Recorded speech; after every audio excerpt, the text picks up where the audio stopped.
ഞാൻ പയ്യന്നൂരിനടുത്ത്, കണ്ണൂർ ജില്ലയിലെ പയ്യന്നൂരിനടുത്ത് പെരളം എന്ന് പറയുന്നൊരു റിമോട്ട് ഉൾനാട് ഗ്രാമത്തിലാണ് ജനിച്ചത്.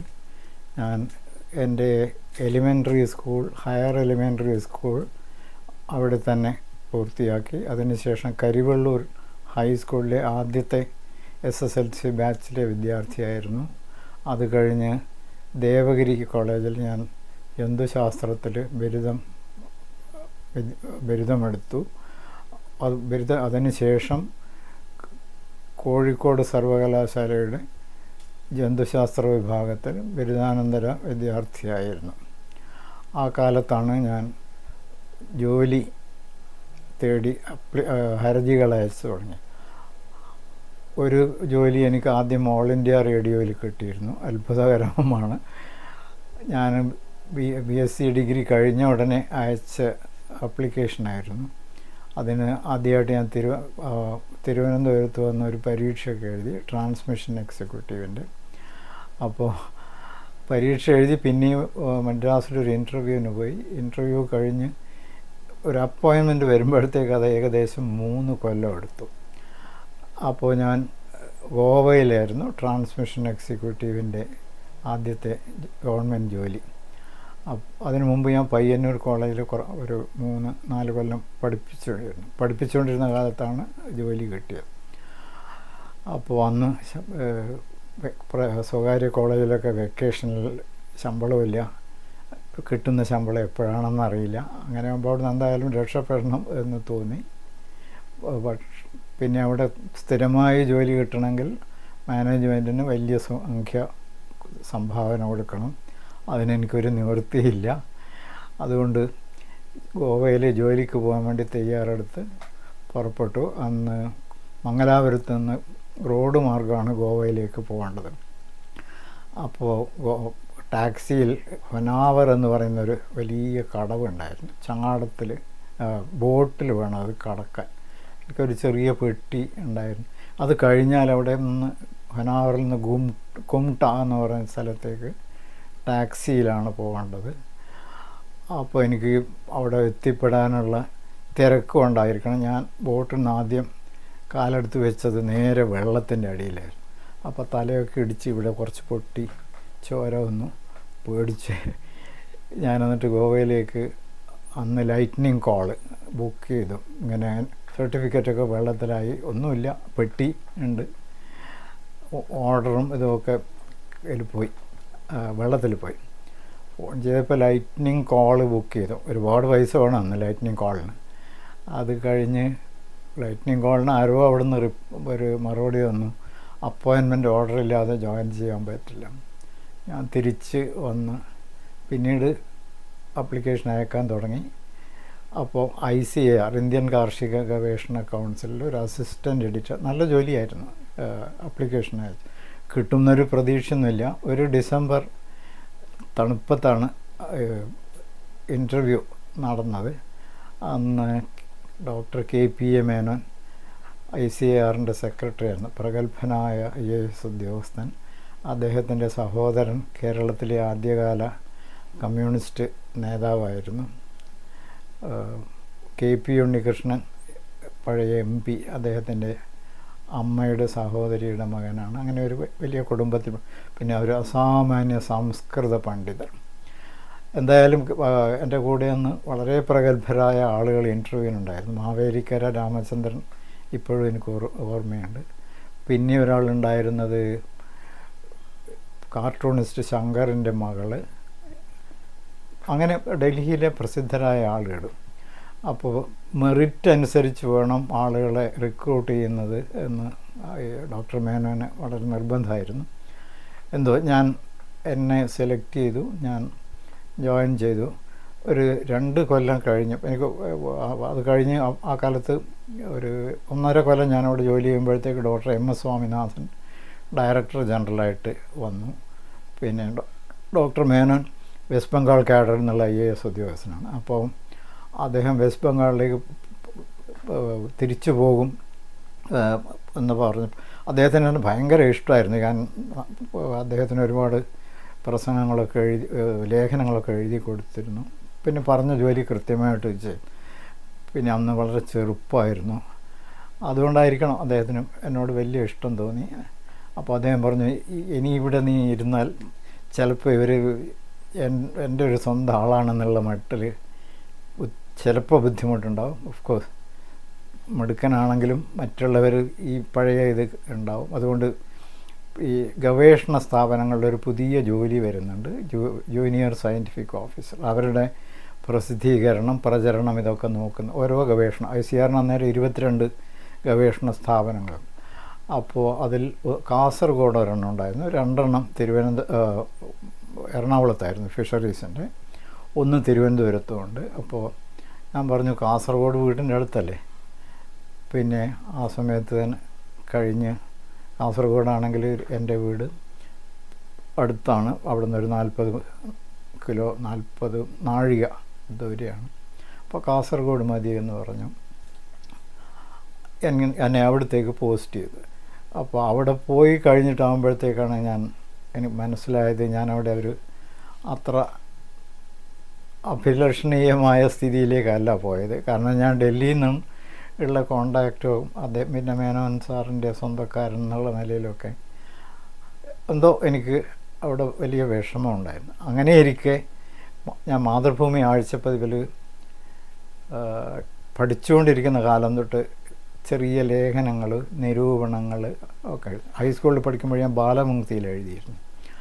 അപ്പോൾ അത് കഴിഞ്ഞ് കാസർഗോഡ് മാതൃഭൂമി ഒരു വിശേഷാൽ പതിപ്പ്, ഓണം വിശേഷാൽ പതിപ്പ് ഇറക്കി. ഓണം വിശേഷാൽ പതിപ്പിൽ പിന്നെ കേരളം ഒരു പ്രശ്ന സംസ്ഥാനം എന്ന് പറഞ്ഞിട്ടായിരുന്നു വിശേഷാൽ പതിപ്പ്. ഒരുപാട് ആസ്പെക്ട്സ്, ഭാഗങ്ങളെക്കുറിച്ച് വളരെ പ്രഗത്ഭരായ ആളുകളുണ്ട്.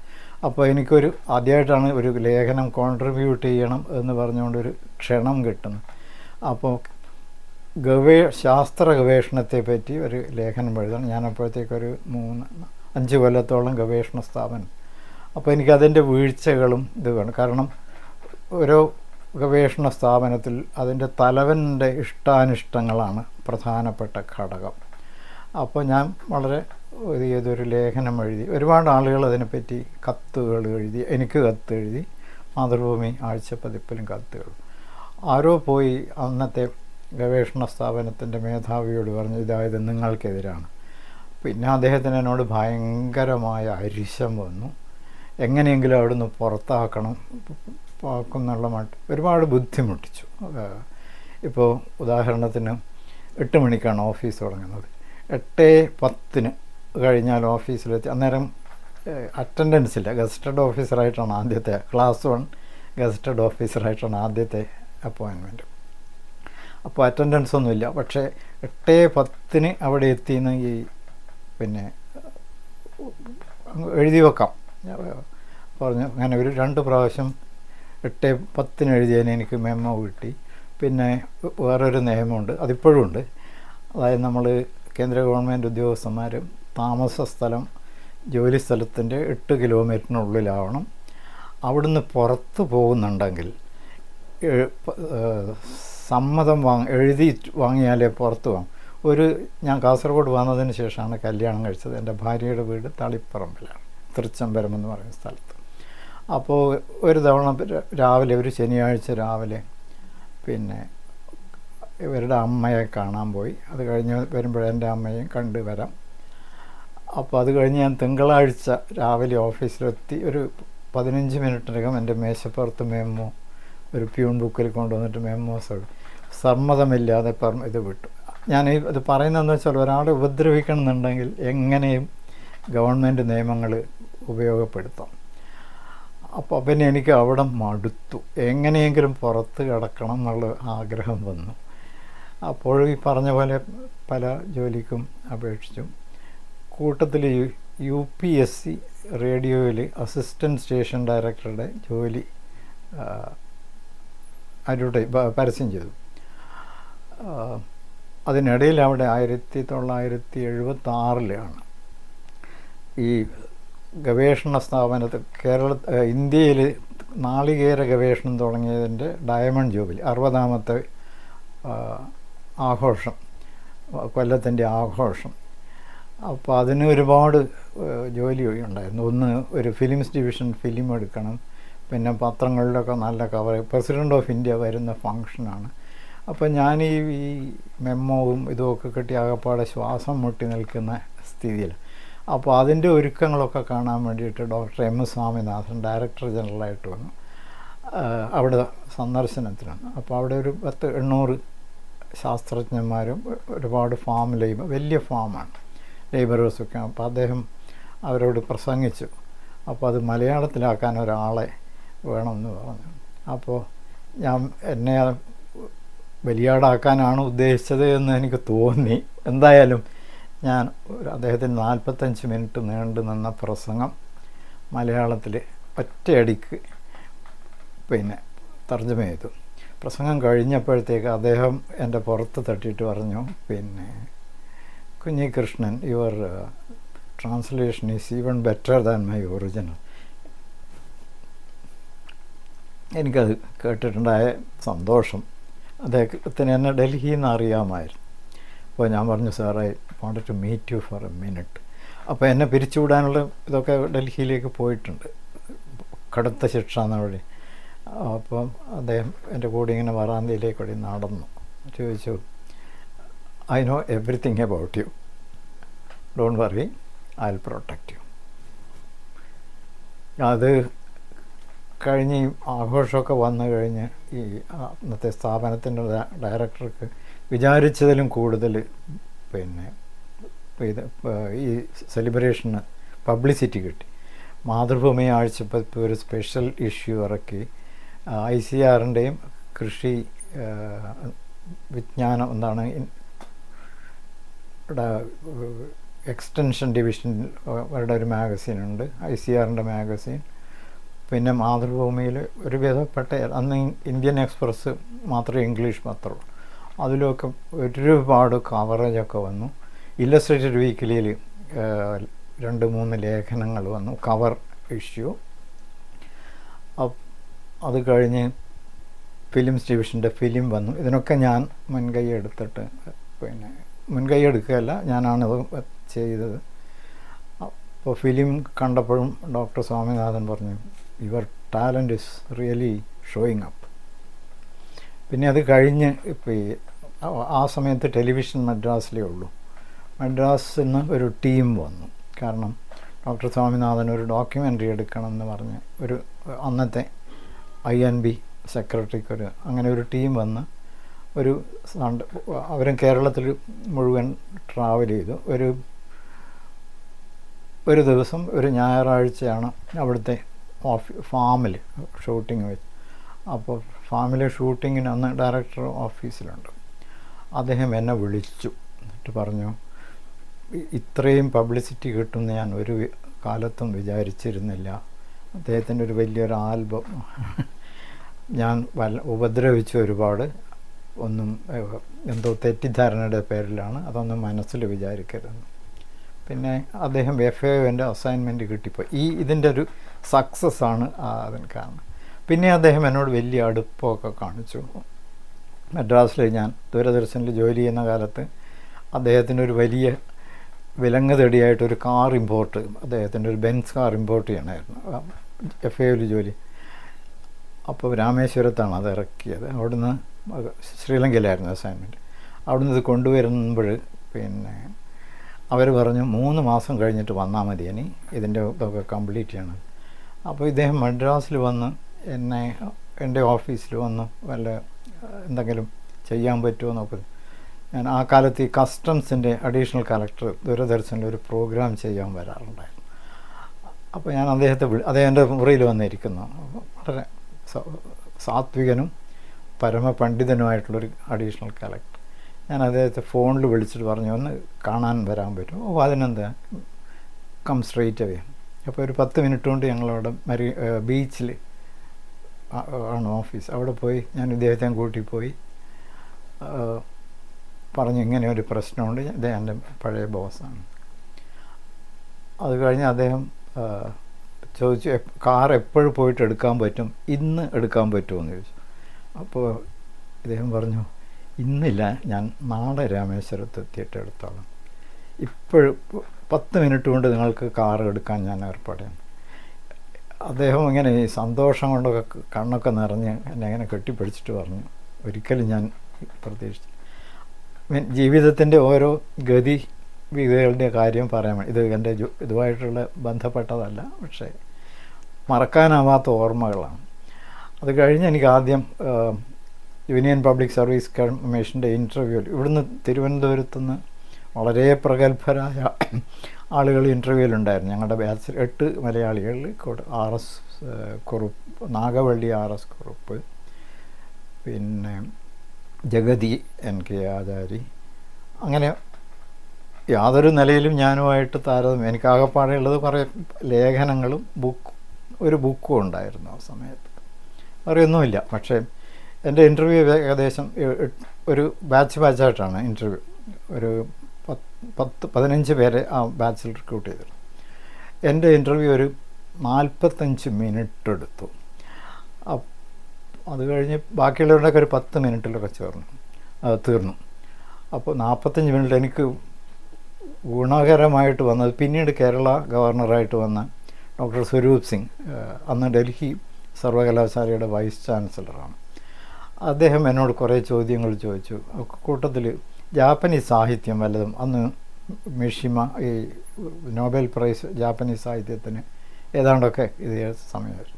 ഞാനപ്പോൾ 2-3 പുസ്തകങ്ങളുടെ പേരൊക്കെ പറഞ്ഞു. അദ്ദേഹത്തിന് വളരെ താല്പര്യം. അദ്ദേഹം പിന്നെ അതിനെപ്പറ്റി കുറേ ചോദിച്ചു. അത് കഴിഞ്ഞ് ഇൻ്റർവ്യൂ കഴിഞ്ഞ് സാധാരണഗതിയിൽ ബാക്കിയുള്ള പ്രോസസ്സൊക്കെ പറയും. ഞാൻ ഇന്ത്യൻ ഇൻസ്റ്റിറ്റ്യൂട്ട് ഓഫ് മാസ് കമ്മ്യൂണിക്കേഷനിൽ സ്റ്റഡി ലീവ് എടുത്തിട്ട് ജേർണലിസം മാസ് കമ്മ്യൂണിക്കേഷൻ പഠിക്കും. അത് പഠിച്ച് ഏതാണ്ട് കോഴ്സ് തീരാറായപ്പോഴാണ് UPSCയുടെ സെലക്ഷൻ ലെറ്റർ വരുന്നത്.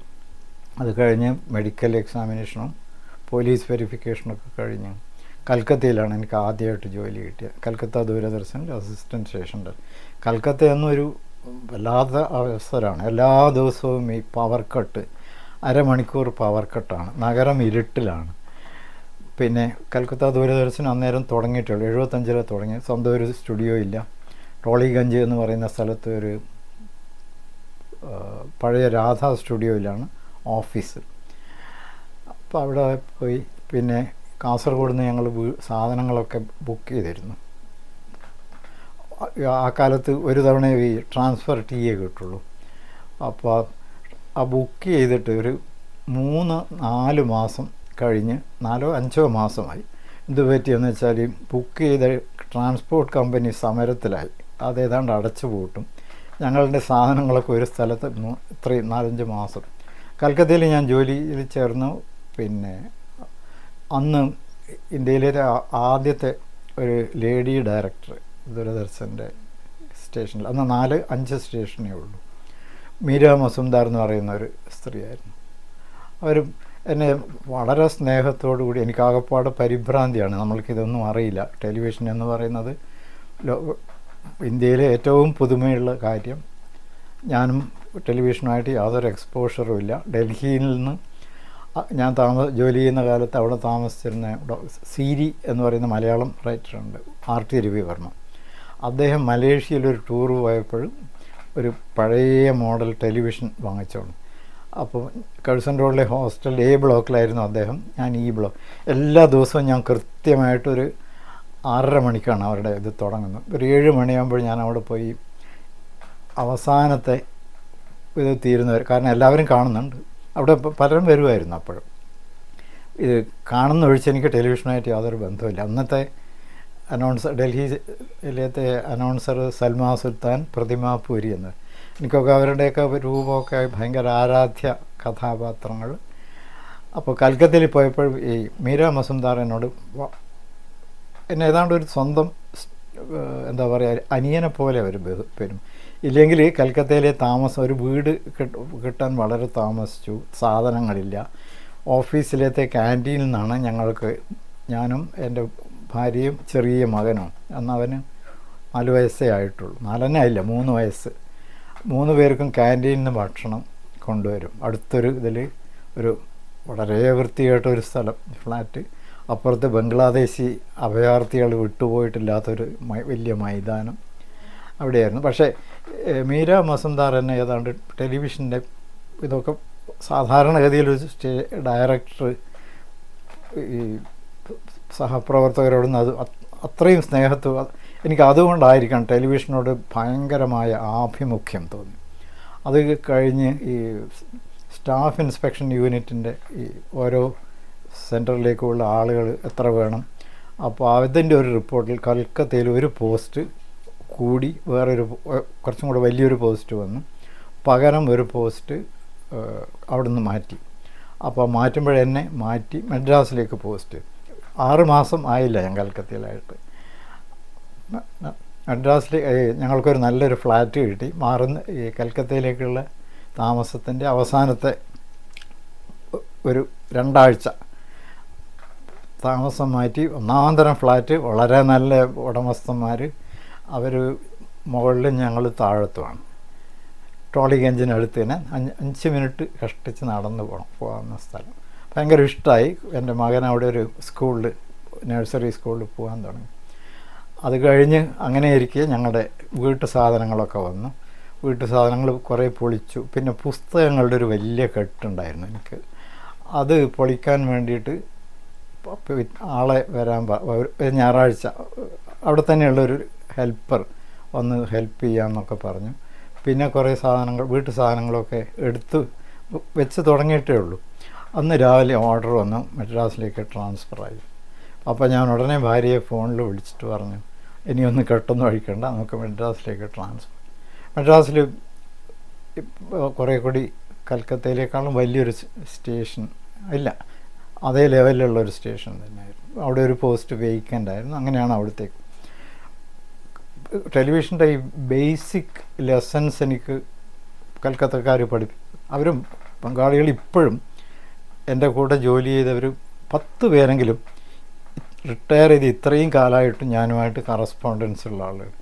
എൻ്റെ ഒരു പഴയ പ്യൂൺ ഒരു 2-3 കൊല്ലം കോവിഡ് വന്ന ആൾ മരിച്ചു വരെ എല്ലാ ന്യൂ ഇയറിനും എനിക്ക് ഗ്രീറ്റിങ്സ് കാർഡ് അയക്കുമായിരുന്നു. അത്രയും സ്നേഹം ഉള്ള ഒരു സ്ഥലം. അവരുടെ ഒരു 25 കൊല്ലം കഴിഞ്ഞിട്ടുള്ളൊരു ജൂബിലി എന്നെപ്പറ്റി ഒരു സഹപ്രവർത്തക ഒരു ലേഖനം വരെ എഴുതിയിരുന്നു. അത്രയും. അത് കഴിഞ്ഞ് മദ്രാസിൽ വന്ന ഉടനെ പൂനെയിൽ 6.5 മാസം ട്രെയിനിങ്ങിന് അയച്ചു എന്നെ. അപ്പോൾ ടെലിവിഷൻ ശരിയായിട്ട് വളരെ താല്പര്യത്തോടു കൂടി പഠിച്ചു. അത് കഴിഞ്ഞ് പിന്നെയും എന്നെ വിദേശത്തും ഇന്ത്യയിൽ ഹൈദരാബാദിലെ മാനേജ്മെൻറ്റ് ഇൻസ്റ്റിറ്റ്യൂട്ടിലൊക്കെ ട്രെയിനിങ്. അതുകൊണ്ട് ഈ ടെലിവിഷൻ്റെ മാധ്യമത്തെ പറ്റിയിട്ട്, പിന്നെ അതിൻ്റെ മാനേജ്മെൻറ്റ്, ബ്രോഡ്കാസ്റ്റ് മാനേജ്മെൻറ്റ് ഞാൻ കോലാലംപൂരിലാണ് എനിക്ക് ട്രെയിനിങ് കിട്ടിയത്. അതുമൊക്കെ കിട്ടി. ഞാൻ തിരുവനന്തപുരത്ത് ആദ്യം തന്നെ തറക്കല്ലിടുന്ന മദ്രാസിൽ ഞാൻ മലയാളം പ്രോഗ്രാം ഒരു മാസത്തിൽ ഒരു തവണ കലാകൈരളി എന്ന് പറയുന്ന ഒരു പ്രോഗ്രാം ഉണ്ട് മദ്രാസിലെ മലയാളികൾക്ക് വേണ്ടിയിട്ടാണ്. അന്ന് ടെറസ്ട്രിയൽ ട്രാൻസ്മിഷൻ മാത്രമേ ഉള്ളൂ. അതായത് ട്രാൻസ്മിറ്ററിൻ്റെ 80 കിലോമീറ്റർ ചുറ്റളവിൽ. മദ്രാസിൽ പിന്നെ സമതലമായതുകൊണ്ട് 100-120 കിലോമീറ്റർ ചുറ്റളവിൽ പ്രോഗ്രാം കിട്ടും. അപ്പം ഈ പ്രൈമറി ഏരിയയിലുള്ള മലയാളികൾക്ക് വേണ്ടിയിട്ട് തെലുങ്കിലും കന്നഡയിലും പ്രോഗ്രാമുണ്ട്. തെലുങ്കിൽ മാസത്തിൽ 2 പ്രോഗ്രാം, മലയാളത്തിലും കന്നഡയിലും 1. അപ്പോൾ ആ കലാകൈരളി എന്ന് പറയുന്ന പ്രോഗ്രാം ഞാൻ അവിടെ ട്രെയിനിങ് കഴിഞ്ഞ് വന്ന ഉടനെ തന്നെ അതെൻ്റെ ചുമതല. ഞാൻ മദ്രാസിൽ നിന്ന് വിടുന്നത് വരെ ആ പ്രോഗ്രാം ചെയ്തോളൂ. ആ സമയത്ത് ഞാൻ പലപ്പോഴും കേരളത്തിൽ വന്ന് ഇവിടുത്തെ ഉത്സവങ്ങൾ, ഇവിടുത്തെ ഒരുപാട് പ്രോഗ്രാംസ് ഞാൻ കവർ ചെയ്തിട്ടുണ്ട്. ഓണാഘോഷം വരുമ്പോഴൊക്കെ അന്ന് ആ കാലത്താണ് ഇവിടെ ടൂറിസം ഫെസ്റ്റിവൽ കേരളത്തിൽ തുടങ്ങുന്നത്.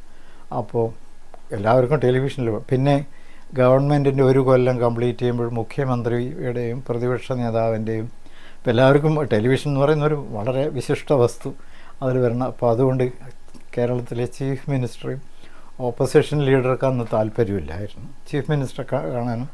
കാരണം മുഖ്യമന്ത്രി, പ്രസിഡൻറ്റ്, ഗവർണർ ഇവരെയൊക്കെ പ്രോഗ്രാം ചെയ്യുമ്പോൾ ഏറ്റവും ഉയർന്ന ഉദ്യോഗസ്ഥൻ കൂടെ ഉണ്ടാവണം.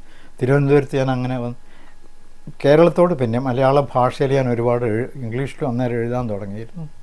അതുകൊണ്ട് ഈ Aranmula boat race, Nehru trophy, Thrissur Pooram, അങ്ങനെയൊക്കെ ഏതാണ്ട് കേരളത്തിൽ അറിയപ്പെടുന്ന എല്ലാ നെന്മാറയിലെ വല്ലങ്കി വേള എനിക്ക് ഭയങ്കര താല്പര്യമുണ്ടായിരുന്നു. കൽപ്പാത്തി രഥോത്സവം അങ്ങനെയുള്ള ഇതൊക്കെ ഞാൻ വന്ന് ഇത് ചെയ്യുമായിരുന്നു. ഇത് ആ കാലത്ത് മദ്രാസിൽ 4 അസിസ്റ്റൻറ്റ് സ്റ്റേഷൻ ഡയറക്ടർമാരുടെ പോസ്റ്റ് ഉണ്ടായിരുന്നു. ഞാൻ പക്ഷേ ഒരാളേ ഉള്ളൂ. അപ്പോൾ എനിക്ക് 4 പേരുടെയും ജോലി, ഒരുപാട് ഫയൽ വർക്ക് എന്ന് പറയുന്നത് ദൂരദർശന് പറ്റിയ ഒരു അബദ്ധം. ഗവൺമെൻറ് ഒരു റവന്യൂ നിയമം ഉപയോഗിച്ചിട്ടാണ് പുതിയ 21ാം നൂറ്റാണ്ടിലെ മാധ്യമം നടത്തുന്നതും നടത്തിയതും. അപ്പോൾ ഒരുപാട് കടലാസുകളൊക്കെ ഒപ്പിടുന്ന ഒരുപാട്. അപ്പോൾ അതൊക്കെ ചെയ്തിട്ടാണ് അതിൻ്റെ ഇടയിലാണ് ഞാൻ ഇവിടെ വന്നിട്ട് ഈ കേരളം ഇങ്ങനെ. അപ്പോൾ അത് കഴിഞ്ഞ് പിന്നെ തിരുവനന്തപുരത്ത് ടെലിവിഷൻ സ്റ്റേഷൻ തുടങ്ങാൻ വേണ്ടി 3 സ്റ്റേഷൻ ആ സമയത്ത് ഒരുമിച്ചുണ്ടായിരുന്നു. ഗൗഹാട്ടി, അഹമ്മദാബാദ്, തിരുവനന്തപുരം. അത് എല്ലാ സംസ്ഥാന തലസ്ഥാനങ്ങളിലും ഒരു ടെലിവിഷൻ കേന്ദ്രം വേണം എന്ന പോളിസി ഡിസിഷൻ്റെ ഇതിലായിരുന്നു. അപ്പോൾ തിരുവനന്തപുരത്ത് കൊടപ്പനക്കുന്നിൽ ഇനാഗുറേറ്റ് ചെയ്യാൻ വസന്ത് സാട്ടയായിരുന്നു. അന്നേരം ഒരു ടീമിനെയും കൊണ്ട് ഞാൻ വന്നിരുന്നു. എനിക്കിപ്പോഴും ഓർമ്മയുണ്ട്. വസന്ത് സാട്ട അന്ന് നായനാർ ചീഫ് മിനിസ്റ്ററായിരുന്നു. അദ്ദേഹത്തെ ചൂണ്ടിയിട്ട് പ്രസംഗത്തിൻ്റെ ഇടയിൽ, mister Nayanar, do you want a colour television centre or a black and white T V centre? അദ്ദേഹം പറഞ്ഞ് കളർ തന്നെ വേണം. ഞാൻ സാക്ഷിയായിരുന്നു. അപ്പം മിസ്റ്റർ സാട്ടെ പറഞ്ഞു, തീർച്ചയായും കളർ തന്നെ. ഇതിനൊരു കാരണമുണ്ട്. 1982 ഏഷ്യൻ ഗെയിംസ് ആദ്യമായിട്ട് ഇന്ത്യയിൽ കളർ ടെലിവിഷൻ വരുന്ന 1982 ആഗസ്റ്റ് 15-നാണ്. അന്നേരം തന്നെയാണ് ഉപഗ്രഹത്തിൽ കൂടിയിട്ട് ടെലിവിഷൻ സിഗ്നൽ ട്രാൻസ്മിറ്റ് ചെയ്യാം എന്നുള്ളതും വന്നത്. അപ്പോൾ ഏഷ്യൻ ഗെയിംസ് എന്ന് പറയുന്നത് ദൂരദർശനെ സംബന്ധിച്ചൊരു വലിയ അഭിമാന പദ്ധതിയായിരുന്നു. അതിൻ്റെ കവറേജ് 29 രാജ്യങ്ങളിൽ നിന്ന് എത്രയോ ഇവൻറ്റ്സിനായി ആളുകൾ വരുന്നു. അപ്പോൾ 29 രാജ്യങ്ങളിൽ ഇന്ത്യയും വിയറ്റ്നാം ഒഴിച്ച് ബാക്കിയുള്ളിടത്തൊക്കെ കളർ ടെലിവിഷനാണ്. അപ്പോൾ ഇന്ത്യയുടെ പ്രസ്റ്റീജിന് ഇത് കളർ ടെലിവിഷൻ ആയിരിക്കണം എന്നുള്ളത് ഒരു വലിയ തീരുമാനമായിരുന്നു. കാരണം ടെലിവിഷൻ തുടങ്ങുന്ന കാലത്ത് ജവഹർലാൽ നെഹ്റു പ്രൈം മിനിസ്റ്റർ 1959 അതിന് വളരെയേറെ എതിർപ്പ് പ്രകടിപ്പിച്ചിരുന്നു. കാരണം ടെലിവിഷൻ ഒരു ആഡംബരമാണ്, അതിനൊരു പ്രയോറിറ്റിയും പാടില്ല എന്ന് അദ്ദേഹം. അതുകൊണ്ട് വളരെ ഹമ്പിളായിട്ട് ആണ് ഇന്ത്യയിൽ ടെലിവിഷൻ തുടങ്ങിയത് തന്നെ. അപ്പോൾ അതിങ്ങനെ കണ്ടിന്യൂ ചെയ്തു. വലിയ വികസനമൊന്നും 59-ന് ശേഷം 82 വരെ ടെലിവിഷൻ ഉണ്ടായിട്ടില്ല. അപ്പോൾ 82-ൽ ഈ കളർ ടെലിവിഷൻ വന്നതോടുകൂടി ഒരു വലിയ മാറ്റം വന്നു. അപ്പോൾ ഏഷ്യാഡ് കവർ ചെയ്യുക എന്നുള്ളതൊരു, അപ്പോൾ എല്ലാ സ്റ്റേഷൻസിൽ നിന്നും ആളുകളെ പിന്നെ അതിന് വേണ്ടിയിട്ട് ഡൽഹിയിൽ ഇത് ചെയ്തു. കളർ ടെലിവിഷൻ്റെ പരിശീലനത്തിന് ജർമ്മനിയിൽ ഒരു 100 പേരെങ്കിലും അയച്ച്, ജർമ്മനി BBC-യിലൊക്കെ അയച്ച് ട്രെയിനിങ് കൊടുത്തു. അപ്പോൾ മദ്രാസിൽ നിന്ന് ആ കാലത്ത് ഞങ്ങൾ 42 പേര്, ഞാനായിരുന്നു ടീം ലീഡർ, ഏഷ്യാഡ് കവറേജിന് വേണ്ടിയിട്ട് ഒരു 2 മാസത്തോളം ഡൽഹിയിൽ താമസിക്കേണ്ടി വന്നിരുന്നു. അത് വളരെ സക്സസ്ഫുള്ളായി. ഒരു ഗുണമെന്ന് ആണോ എന്ന് പറഞ്ഞുകൂടാ. എൻ്റെ മേലധികാരികൾക്കൊക്കെ വളരെ ഏറെ അറിയാൻ കഴിഞ്ഞു. അപ്പം പിന്നീട് നോൺ അലൈൻ സമ്മിറ്റ് വന്നു. ഫിഡൽ കാസ്ട്രോ ഒക്കെ വന്ന ഇന്ദിരാഗാന്ധി പ്രൈം മിനിസ്റ്ററായി 1983. അത് കഴിഞ്ഞ് കോമൺവെൽത്ത് ഹെഡ്സ് ഓഫ് സ്റ്റേറ്റ്സിൻ്റെ ഒരു മീറ്റിംഗ് ഡൽഹിയിൽ. അതുമൊക്കെ വലിയ ഇന്ത്യയുടെ പ്രസ്റ്റീജ്. അതിൻ്റെയൊക്കെ ടെലിവിഷൻ കവറേജിൽ എനിക്ക് വളരെ ഉത്തരവാദപ്പെട്ട സ്ഥാനം കിട്ടി. കാരണം ഏഷ്യൻ ഗെയിംസിൽ ഞാൻ ചുമതലയുണ്ടായിരുന്ന ഇന്ദ്രപ്രസ്ഥ ഇൻഡോർ സ്റ്റേഡിയത്തിൽ 33% ഏഷ്യൻ ഗെയിംസ് അവിടെയായിരുന്നു. ബാക്കിയുള്ള മേജർ ജവഹർലാൽ നെഹ്റു സ്റ്റേഡിയത്തിൽ, ലൈവ് ക്ലോസിങ്ങൊക്കെ ജവഹർലാൽ നെഹ്റു സ്റ്റേഡിയം. അപ്പോൾ ഈ മദ്രാസിൽ ഞാനിരിക്കുന്ന കാലത്ത് പലപ്പോഴും എന്നെ പല അസൈൻമെൻറ്റിനും ഡൽഹിക്ക് വിളിക്കാൻ തുടങ്ങി. പിന്നെ തിരുവനന്തപുരത്ത് സ്റ്റേഷൻ തുടങ്ങണം 82-ലാണ് തറക്കല്ലിട്ടത്. 84 അതിൻ്റെ ബിൽഡിങ് ഏകദേശം പൂർത്തിയായപ്പോഴും ഒരു ദിവസം മദ്രാസിലേക്ക് ഒരു ടെലക്സ് മെസ്സേജ് വന്നു ഡയറക്ടർക്ക്. ഞാൻ ആ സമയത്ത് ഡെപ്യൂട്ടി ഡയറക്ടറായി. 1978 ഞാൻ മദ്രാസിൽ അസിസ്റ്റൻറ്റ് സ്റ്റേഷൻ ഡയറക്ടറായി കൽക്കത്തയിൽ നിന്ന് മാറ്റം കിട്ടിയത്. 80 എനിക്ക് ഡെപ്യൂട്ടി ഡയറക്ടർ, അതായത് സാധാരണ സ്റ്റേഷൻ ഡയറക്ടർ ലെവലിൽ പ്രൊമോഷൻ കിട്ടി. അത് ആ പൊസിഷനിലിരിക്കുമ്പോഴാണ് ഇവിടത്തേക്കൊരു ഓൺ ദ സ്പോട്ട് റിപ്പോർട്ട് വേണം, ഇവിടെ തുടങ്ങാൻ പറ്റുമോ എന്നൊക്കെ, എപ്പോഴും തുടങ്ങാൻ പറ്റുമോ എന്നൊക്കെ ചോദിച്ചുകൊണ്ട് ഒരു ടെലിഗ്രാം വന്നു. ടെലിഗ്രാമും ടെലക്സും വന്നു. അത് കഴിഞ്ഞ് എന്നെ ഫോണിൽ വിളിച്ചു ഒരു അന്നത്തെ സെക്കൻഡ് ഇൻ കമാൻഡ്, ഒരു DDG കേശവ് പാണ്ഡെ. അദ്ദേഹം വിളിച്ചിട്ട് പറഞ്ഞു, പോയി make A very cool assessment, don't be in A hurry, because you are a Malayali and I know that you will want it soon, but make sure that everything is in position. ഞാൻ കഴിഞ്ഞിട്ട് പറഞ്ഞു, Karunakaran chief minister, അന്നത്തെ വാർത്താവിതരണ പ്രക്ഷേപണ വകുപ്പ് മന്ത്രി, ഗാഡ്ഗിലിനെ ഒരുപാട് pressurise ചെയ്യുന്നുണ്ട് ഇത് ഉടനെ തുടങ്ങാൻ വേണ്ടിയിട്ട്, അതുകൊണ്ട് അദ്ദേഹത്തെ പോയി ആദ്യം കാണണം. ഞാനിവിടെ അതിനുവേണ്ടി 1984 31 ഒക്ടോബർ വണ്ടി ഇറങ്ങി റെയിൽവേ സ്റ്റേഷനിൽ എന്നെ വിളിക്കാൻ ആൾ വന്നു. എൻ്റെ ഒരു പഴയ പേഴ്സണൽ അസിസ്റ്റൻ്റ് ഇവിടത്തേക്ക് ട്രാൻസ്ഫറായിട്ട് വന്നിരുന്നു, ട്രാൻസ്മിറ്ററിലേക്ക്. അയാൾ ഒരു ടാക്സി എടുത്ത് എന്നെ അവിടെ ഒരു കൊടപ്പനക്കുന്നിൽ അപ്പോൾ ഈ ഇൻസ്റ്റലേഷൻ നടക്കുന്ന അതിൻ്റെ എൻജിനീയറുണ്ട്, ട്രാൻസ്മിഷൻ്റെ വേറൊരു എൻജിനീയർ, ഒരു PRS നായർ, NC പിള്ള, 2 പേരും. അപ്പോൾ അവർ വളരെ ഹാപ്പി ആയിരുന്നു ഞാൻ പോകും, കാരണം സ്റ്റേഷൻ തുടങ്ങാനുള്ളത് നോക്കാം.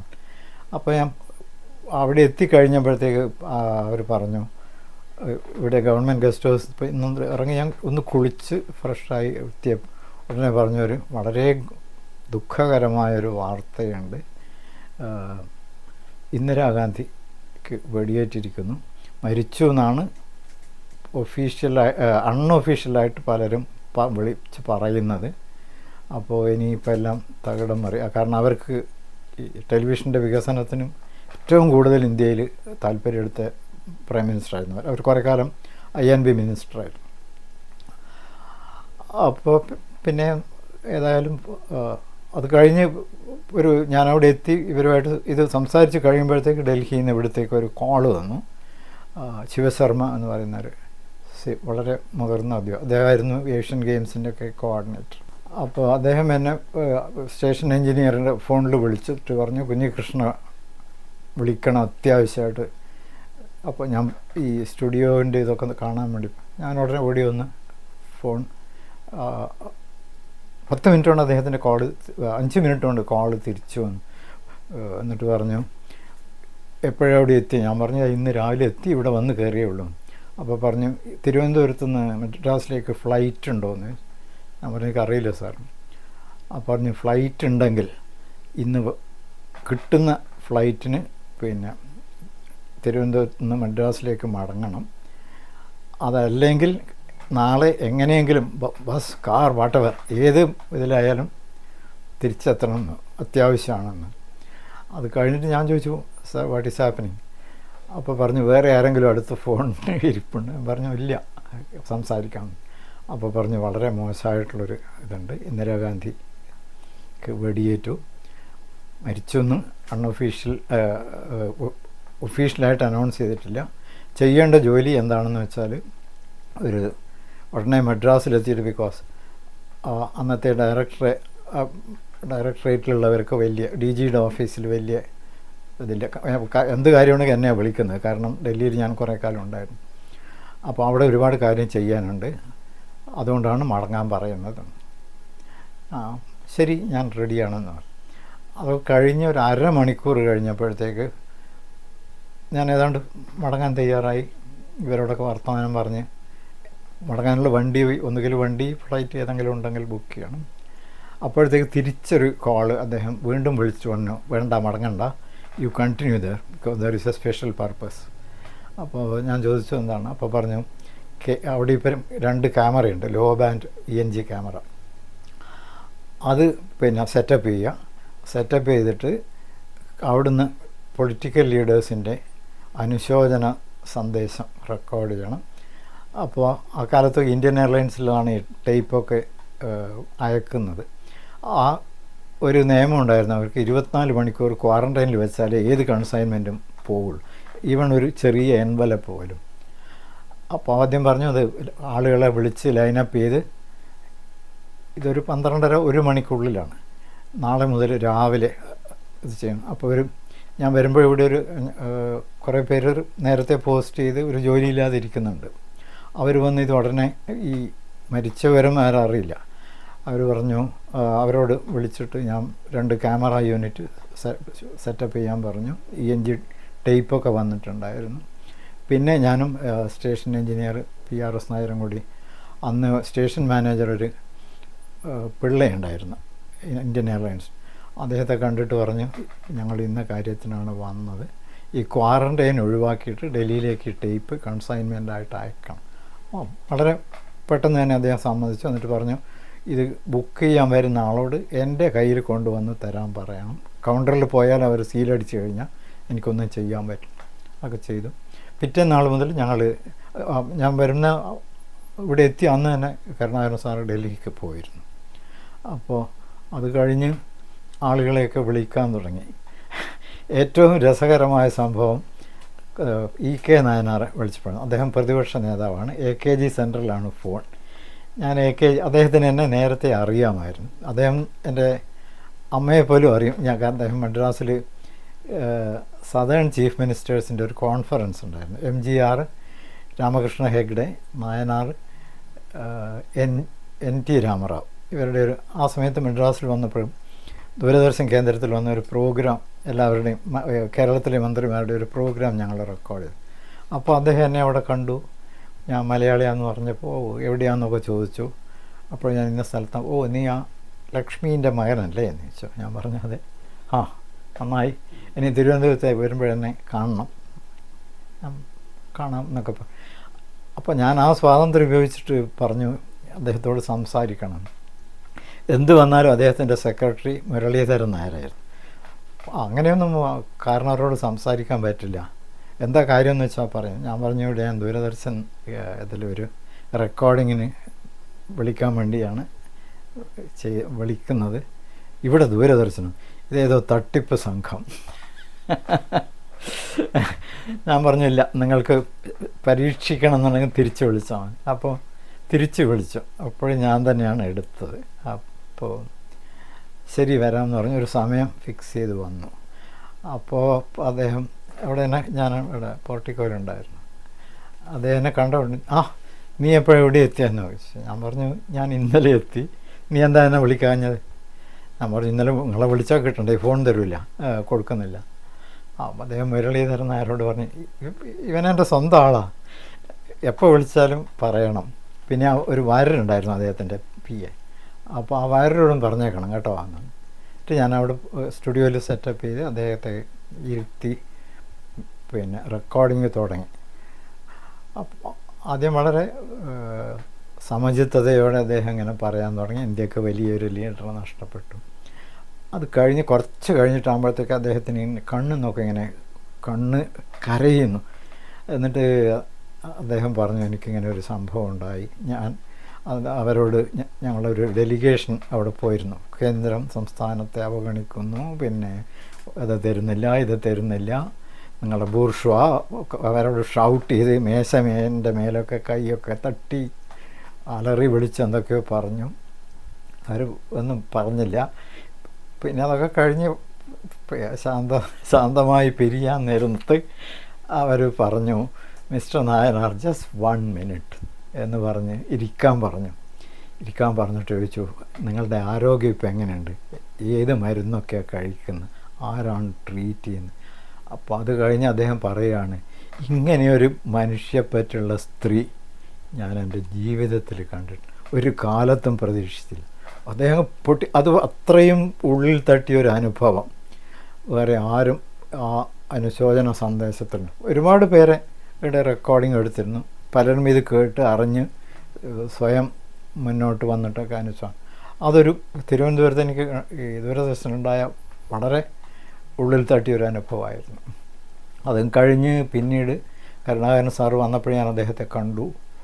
അദ്ദേഹം പറഞ്ഞു നിങ്ങൾ വരുമെന്ന് എനിക്കറിയായിരുന്നു, പിന്നെ നമുക്ക് എപ്പോഴാണ് തുടങ്ങാൻ പറ്റുമെന്ന്. ഞാൻ പറഞ്ഞു സാർ ഒരുപാട് കടമ്പകളുണ്ട്, ഇത് നവംബർ ഒരു 5 or 6 ആണ്,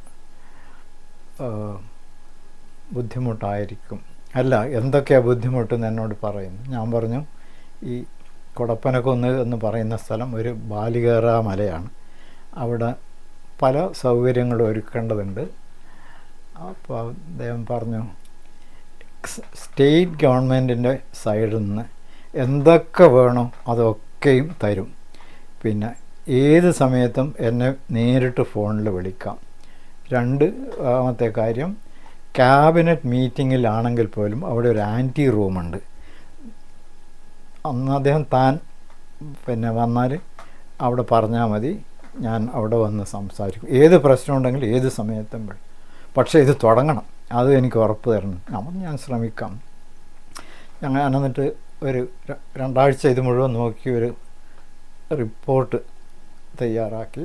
പിന്നെ സാധാരണ എൻജിനീയറിംഗുകാരും ഈ സ്റ്റുഡിയോ തയ്യാറാക്കുന്ന ഇൻസ്റ്റലേഷൻ ഞങ്ങൾ 3 പേരും കൂടി ആലോചിച്ചിട്ട് പറഞ്ഞ് നമുക്കൊരു ജോയിൻറ്റ് റിപ്പോർട്ട് കൊടുക്കാം. കാരണം ഒരു കൂട്ടർ ഏതെങ്കിലും ഒന്ന് റെഡിയായില്ല അല്ലെങ്കിൽ റെഡിയായില്ല എന്ന് പറഞ്ഞാൽ പിന്നെയും താമസം വരും. പിന്നെ ഞങ്ങൾക്ക് 3 പേർക്കും വളരെ ഏറെ താല്പര്യമുണ്ടായിരുന്നു കഴിയുന്നത്ര. അപ്പോൾ ജനുവരി 1 എന്ന് ഒരു ഡേറ്റ് തീരുമാനിച്ചു. പക്ഷെ അത് ഞാൻ ഫോണിൽ അത് കിട്ടിയ ഉടനെ എന്നെ ഫോണിൽ വിളിച്ചു. ഞാൻ മദ്രാസിലായിരുന്നു ആ സമയത്ത്.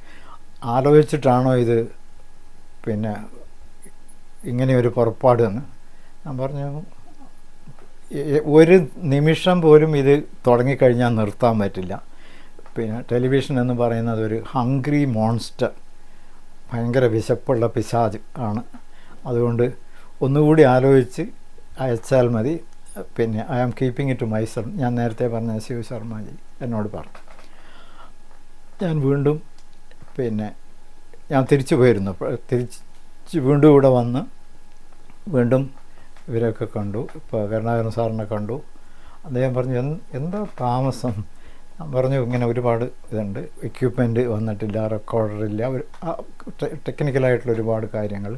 പിന്നെ ഈ സാധാരണ രീതിയിൽ തുടങ്ങുന്നുണ്ടെങ്കിൽ ഏത് ടെലിവിഷൻ സ്റ്റേഷൻ തുടങ്ങുന്നുണ്ടെങ്കിലും നമ്മുടെയൊക്കെ ട്രെയിനിങ് കാലത്ത് പഠിപ്പിച്ചിരുന്നൊരു 3 മാസത്തെ പ്രോഗ്രാം അഡ്വാൻസ് ആയിട്ട് വേണം. അപ്പോൾ 3 മാസത്തെ പ്രോഗ്രാം തയ്യാറാക്കാനുള്ള ഒരു സ്റ്റാഫും 7 പ്രൊഡ്യൂസർമാരും ഒരു 4 or 5 ഇവരൊക്കെ ഡൽഹിയിൽ നിന്നൊക്കെ മലയാളികൾ ട്രാൻസ്ഫർ വാങ്ങിച്ച് വന്നവരാണ്. പിന്നെ ഈ പ്രൊഡ്യൂസർമാരൊക്കെ ടെലിവിഷൻ ട്രെയിനിങ്ങിൻ്റെ കാലത്ത് കണ്ടതല്ലാതെ വേറെ ഒന്നും കണ്ടിട്ടില്ല. ആകെ ടെലിവിഷൻ അറിയുന്ന ഒരാൾ ഞാൻ മാത്രമേ ഉള്ളൂ. അപ്പോൾ എന്തോ എനിക്കും എന്തായാലും പക്ഷേ തുടങ്ങാം. ഇവരെയൊക്കെ വിളിച്ചു ചോദിച്ചു. പിന്നെ അവരൊക്കെ അന്ന് ചെറുപ്പമായതുകൊണ്ട് അന്നത്തെ എന്തൂസിയാസത്തിൽ എൻ്റെ കൂടെ ജോയിൻ ചെയ്തു. എന്തായാലും 1-ാം തീയതി തുടങ്ങാമെന്ന്. ഞാൻ മദ്രാസിലാണ് ആ സമയത്ത്. മദ്രാസിൽ ആ സമയത്ത് അവിടെ ഇരുന്ന് ഞാൻ ഇവിടുത്തെ ഒരുപാട് ജോലി ചെയ്ത് അവസാനം അവർ അപ്രൂവൽ വാങ്ങിച്ചു. 1 മണിക്കൂർ നേരത്തെ പ്രോഗ്രാം, 15 മിനിറ്റ് ന്യൂസ് എന്ന് കേട്ട ഉടനെ അവർ പറഞ്ഞു ഇല്ല, എന്തായാലും പറ്റില്ല. ഞാൻ പറഞ്ഞു കേരളത്തിലൊരു ടെലിവിഷൻ സ്റ്റേഷൻ ഉണ്ടെങ്കിൽ ന്യൂസ് ഇല്ലെങ്കിൽ അത് എവിടെയും എത്തില്ല. കാരണം മലയാളികളുടെ പത്രപാരായണ മനോഭാവം ഇന്ത്യയിലോ എവിടെയും ഇല്ലാത്തതാണ്. ഞാൻ പറഞ്ഞു ഞാൻ ജനിച്ചു വളർന്ന സ്ഥലത്ത് ഞാൻ പത്രം വായിക്കുന്നത് കേൾക്കുന്നത് ഈ ബീഡി തൊഴിലാളികളുടെ ഒരു സ്ഥലമായിരുന്നു. ഞാൻ പഠിച്ച ഹൈസ്കൂൾ അവിടെ ഒരാൾ ബീഡി തെറുക്കുന്നവർ വലിയ അതിൽ ഒരാൾ ഈ പത്രം വായിച്ചുകൊണ്ടേയിരിക്കും, എല്ലാം അടി മുതൽ മുടി വരെ എന്ന് പറഞ്ഞ പോലെ.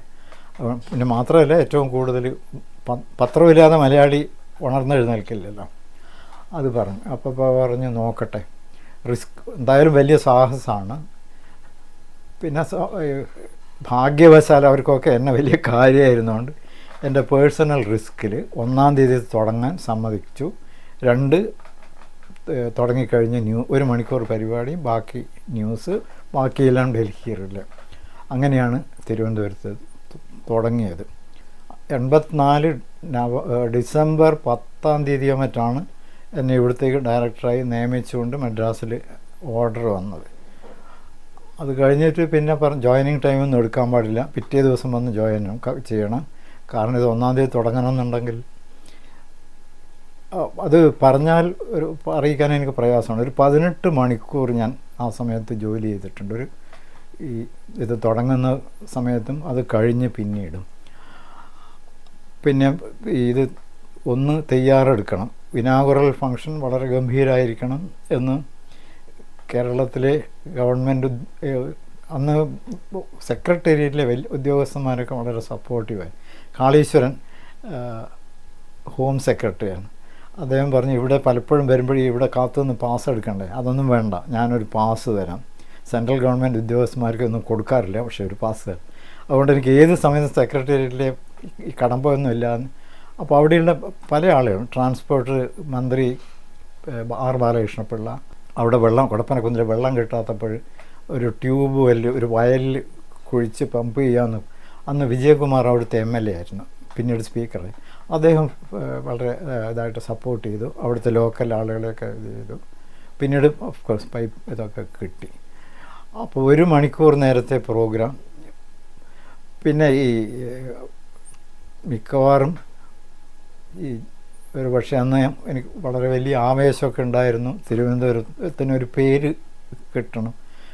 പേര് കിട്ടി. ഇന്ത്യയിലെ ഏറ്റവും നല്ല ബെസ്റ്റ് ടെലിവിഷൻ സ്റ്റേഷൻ, അന്ന് ചെറിയ സ്റ്റേഷനാണ്. 2 കൊല്ലം തുടർച്ചയായിട്ടുള്ള അവാർഡ് തിരുവനന്തപുരം സ്റ്റേഷന് കിട്ടിയത്. 5 കൊല്ലം ഞാൻ ആദ്യത്തെ തവണ 4.5 കൊല്ലം ഇവിടെ ഞാൻ ഡയറക്ടറായിരുന്നു. ആ സമയത്ത് ഒരൊറ്റ ഓഡിറ്റ് ഒബ്ജക്ഷൻ ഉണ്ടായില്ല. എത്രയോ കോടിക്കണക്കിൽ ഉറുപ്പികയുടെ ഇത് നടക്കുന്നതാണ്. പിന്നെ പല കാര്യങ്ങളും വളരെ സാഹസികമായിട്ട് ചെയ്യാൻ പറ്റി. കേരള ഗവൺമെൻറ്റിൻ്റെ എന്നെ വിമർശിച്ചുകൊണ്ട് ഒരുപാട് പ്രോഗ്രാം ന്യൂസ് സ്റ്റോറീസൊക്കെ കാലത്ത് ചെയ്തിരുന്നു. അതിലൊന്ന് സെക്രട്ടേറിയറ്റിൽ ആളില്ല. നല്ല കാലത്തിന് ഞാൻ കരുണാകരൻ സാറിനെ പോയി കണ്ട് പെർമിഷൻ എടുത്തു, ഇങ്ങനെയൊരു ഇതുണ്ട്. പിന്നെ അപ്പോൾ ഞങ്ങളുടെ ക്യാമറ ടീം പോകുമ്പോൾ ക്ലോക്ക് കാണിച്ചു. ദർബാർ മറ്റേ സെക്രട്ടേറിയറ്റിൻ്റെ ഹാളുകളിലൊന്നും കസേരകളിൽ ശൂന്യം. പിന്നെ എല്ലാവരും ക്യാൻറ്റീനിൽ. കുറേ കഴിഞ്ഞ് പിന്നെയും ക്ലോക്ക് കാണിച്ചു. 12 മണി കഴിഞ്ഞു. പിന്നെയും ആളുകൾ ഭയങ്കര കോളിലൊക്കെ ഉണ്ടാക്കിയിരുന്നു. അന്നത്തെ ചീഫ് സെക്രട്ടറി വി രാമചന്ദ്രനാണ്. അദ്ദേഹം പെട്ടെന്ന് ഒരു ദിവസം എന്നെ ഫോണിൽ വിളിച്ചിട്ട്, ഞാൻ ഒരു വാൻ പോലീസുകാരെ നിങ്ങളുടെ ഓഫീസിലേക്ക് അയക്കുന്നുണ്ട്. They will give you police protection. Without their protection you should not step out of your house or Doordarshan office. ഞാൻ ചോദിച്ചത് എന്താണ്? അദ്ദേഹം പറഞ്ഞു, ഞാനിവിടെ ഈ സെക്രട്ടേറിയറ്റിൽ ജോലി ചെയ്യാൻ തുടങ്ങിയാണ്, ചീഫ് സെക്രട്ടറി ആയിട്ടൊക്കെ കുറേ. ഇന്നേ വരെ സെക്രട്ടേറിയറ്റിൻ്റെ ചരിത്രത്തിൽ ഇവിടുത്തെ എംപ്ലോയീസ് എല്ലാം കൂടി ഒരുമിച്ച് ഒരു ആവശ്യം കൊണ്ട് എന്നെ കാണാൻ വന്നിട്ടില്ല. ഇന്ന് പക്ഷേ രാവിലെ ഒരു കൂട്ടർ വന്നിട്ട് പറഞ്ഞു, ദൂരദർശൻ ഡയറക്ടറെ ഇവിടുന്ന് ഉടനെ തെറിപ്പിക്കണം, അല്ലെങ്കിൽ ഞങ്ങൾ അദ്ദേഹത്തെ തെറിപ്പിക്കും. ഇത് കവറേജ് കാണിച്ചു. അങ്ങനെ കുറേ അധികം അത് പറയാനൊക്കെ ഒരുപാടുണ്ട്. അത് കഴിഞ്ഞ് ചീഫ് മിനിസ്റ്റർ അന്ന് ഡൽഹിയിലായിരുന്നു. അദ്ദേഹം വരുമ്പോൾ പിന്നെ പത്രത്തിലൊക്കെ ഫ്രണ്ട് പേജിൽ വലിയ ന്യൂസായിരുന്നു അന്ന് തിരുവനന്തപുരത്ത്. ആളില്ലാ കസേരകൾ. ചെമ്മനം ചാക്കോ അതിനെപ്പറ്റി ഒരു നല്ല ഒന്നാന്തരം കവിത എഴുതിയിരുന്നു. അങ്ങനെ കുറേ കാര്യങ്ങൾ എനിക്ക് ചെയ്യാൻ പറ്റി. മാത്രമല്ല, ഇവിടെ ഒരു ടെലിവിഷൻ സംസ്കാരം രൂപപ്പെടുത്തുന്നതിൽ മറ്റാരേക്കാളും കൂടുതൽ ഞാൻ കേരളത്തിൽ ഒരു പങ്ക് വഹിച്ചിട്ടുണ്ടെന്ന് എനിക്ക് വളരെ അഭിമാനത്തോടു കൂടി പറയാൻ പറ്റും. ബൂസ്റ്റ് ചെയ്യാൻ പാടില്ല, ബട്ട് ഞാൻ ഇവിടുത്തെ ടെലിവിഷൻ സംസ്കാരത്തിന് ചെയ്ത അത്രയും സമഗ്രമായ ഒരു ടെലിവിഷൻ സംസ്കാരം ഉണ്ടായതിൻ്റെ കാരണം എൻ്റെ നേതൃത്വമാണ്. ഇനി എന്തായാലും അന്ന് സഹപ്രവർത്തകരൊക്കെ വളരെ എന്തൂസിയാസ്റ്റിക്. അപ്പോൾ ഒരു 1.5 കൊല്ലം കഴിഞ്ഞ് 85-86 ആയപ്പോഴും തന്നെ ഭാസ്കർ ഘോഷ് ഡയറക്ടർ ജനറൽ ആയിരുന്നു.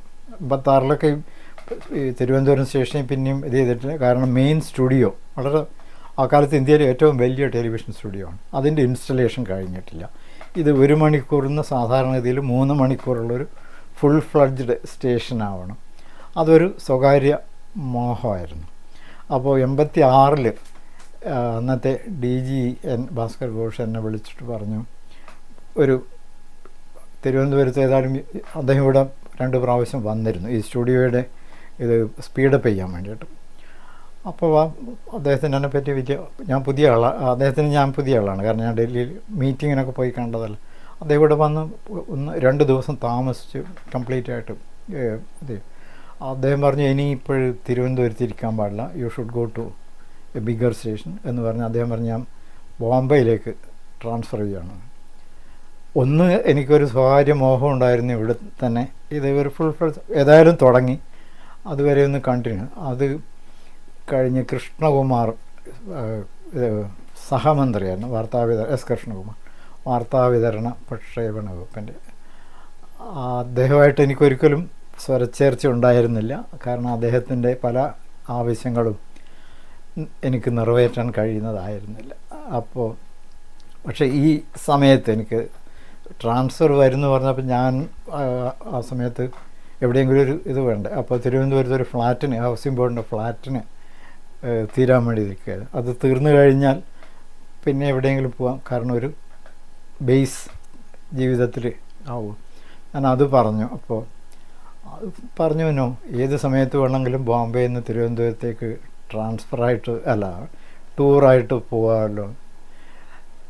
പിന്നെ കൃഷ്ണകുമാർ എന്നോട് എന്തോ ഒരു ആവശ്യം പറഞ്ഞപ്പോൾ ഞാൻ പറഞ്ഞു എന്നെ ഇങ്ങനെ ട്രാൻസ്ഫർ ചെയ്യുകയാണ് ഇവിടുന്ന്. അയ്യോ ആര് പറഞ്ഞു? ഞാൻ പറഞ്ഞു DG വിളിച്ച് പറഞ്ഞിട്ടുണ്ട്. അദ്ദേഹത്തിൻ്റെ ഒരു ആവശ്യം നടക്കാനുണ്ടായിരുന്നു. അപ്പോൾ അദ്ദേഹം ഇടപെട്ടു, ആ ട്രാൻസ്ഫർ ക്യാൻസൽ ചെയ്യിച്ചു. അത് എൻ്റെ ജീവിതത്തിൽ ഏറ്റവും വലിയ തെറ്റായിരുന്നു എന്ന് എനിക്ക് പിന്നീടുള്ള എൻ്റെ കരിയറിൽ ബോധ്യമായി. കാരണം Bombay was a big world. Thiruvananthapuram ഒരു കിണറ്റിലെ തവളയായിട്ട് കൂപമണ്ഡവുമായിട്ട് ഇരിക്കേണ്ട അവസ്ഥയിലായിപ്പോയി ഞാൻ. അത് വലിയൊരു തെറ്റായിരുന്നു. പിന്നെ തിരുവനന്തപുരത്ത് നിന്ന് എന്നെ ഈ കൃഷ്ണകുമാറിന് പിന്നീട് എന്നോട് അതിഭയങ്കരമായ നീരസം വന്നു. അദ്ദേഹം നേരിട്ട് ഇടപെട്ട് അദ്ദേഹം പലതവണയും എന്നെ ട്രാൻസ്ഫർ ചെയ്യാൻ വേണ്ടി ആ കാലത്തെ ഡയറക്ടർ ജനറൽ ശിവശർമ്മയോട് പറഞ്ഞിരുന്നു. അപ്പോൾ അദ്ദേഹം പറഞ്ഞില്ല, സമയമാകുമ്പോൾ ഞങ്ങൾ ചെയ്തോളും. അവരെ സംബന്ധിച്ച് ഞാൻ വളരെ മിടുക്കനാണ്, അവിടെ ഒരു പ്രശ്നമില്ലാത്തൊരു സ്റ്റേഷനാണ്. പിന്നെ ഒടുവിൽ പക്ഷേ അദ്ദേഹം കൃഷ്ണകുമാർ ഇടപെട്ട് എന്നെ ഇവിടുന്ന് ട്രാൻസ്ഫർ ചെയ്തു.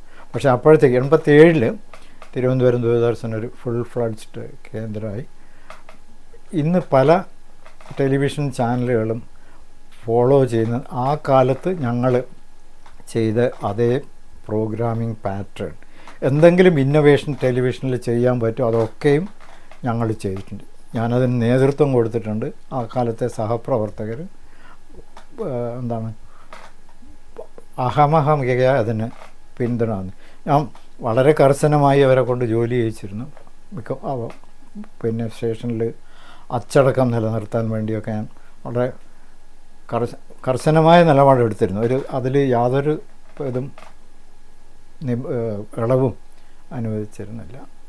അപ്പോൾ അത് കഴിഞ്ഞ് 89 ഞാൻ ഒരു പൊളിറ്റിക്കൽ ട്രാൻസ്ഫർ ആയിരുന്നു. കാരണം മന്ത്രി നേരിട്ടിടപെട്ട ഒരു ട്രാൻസ്ഫർ എൻ്റെ.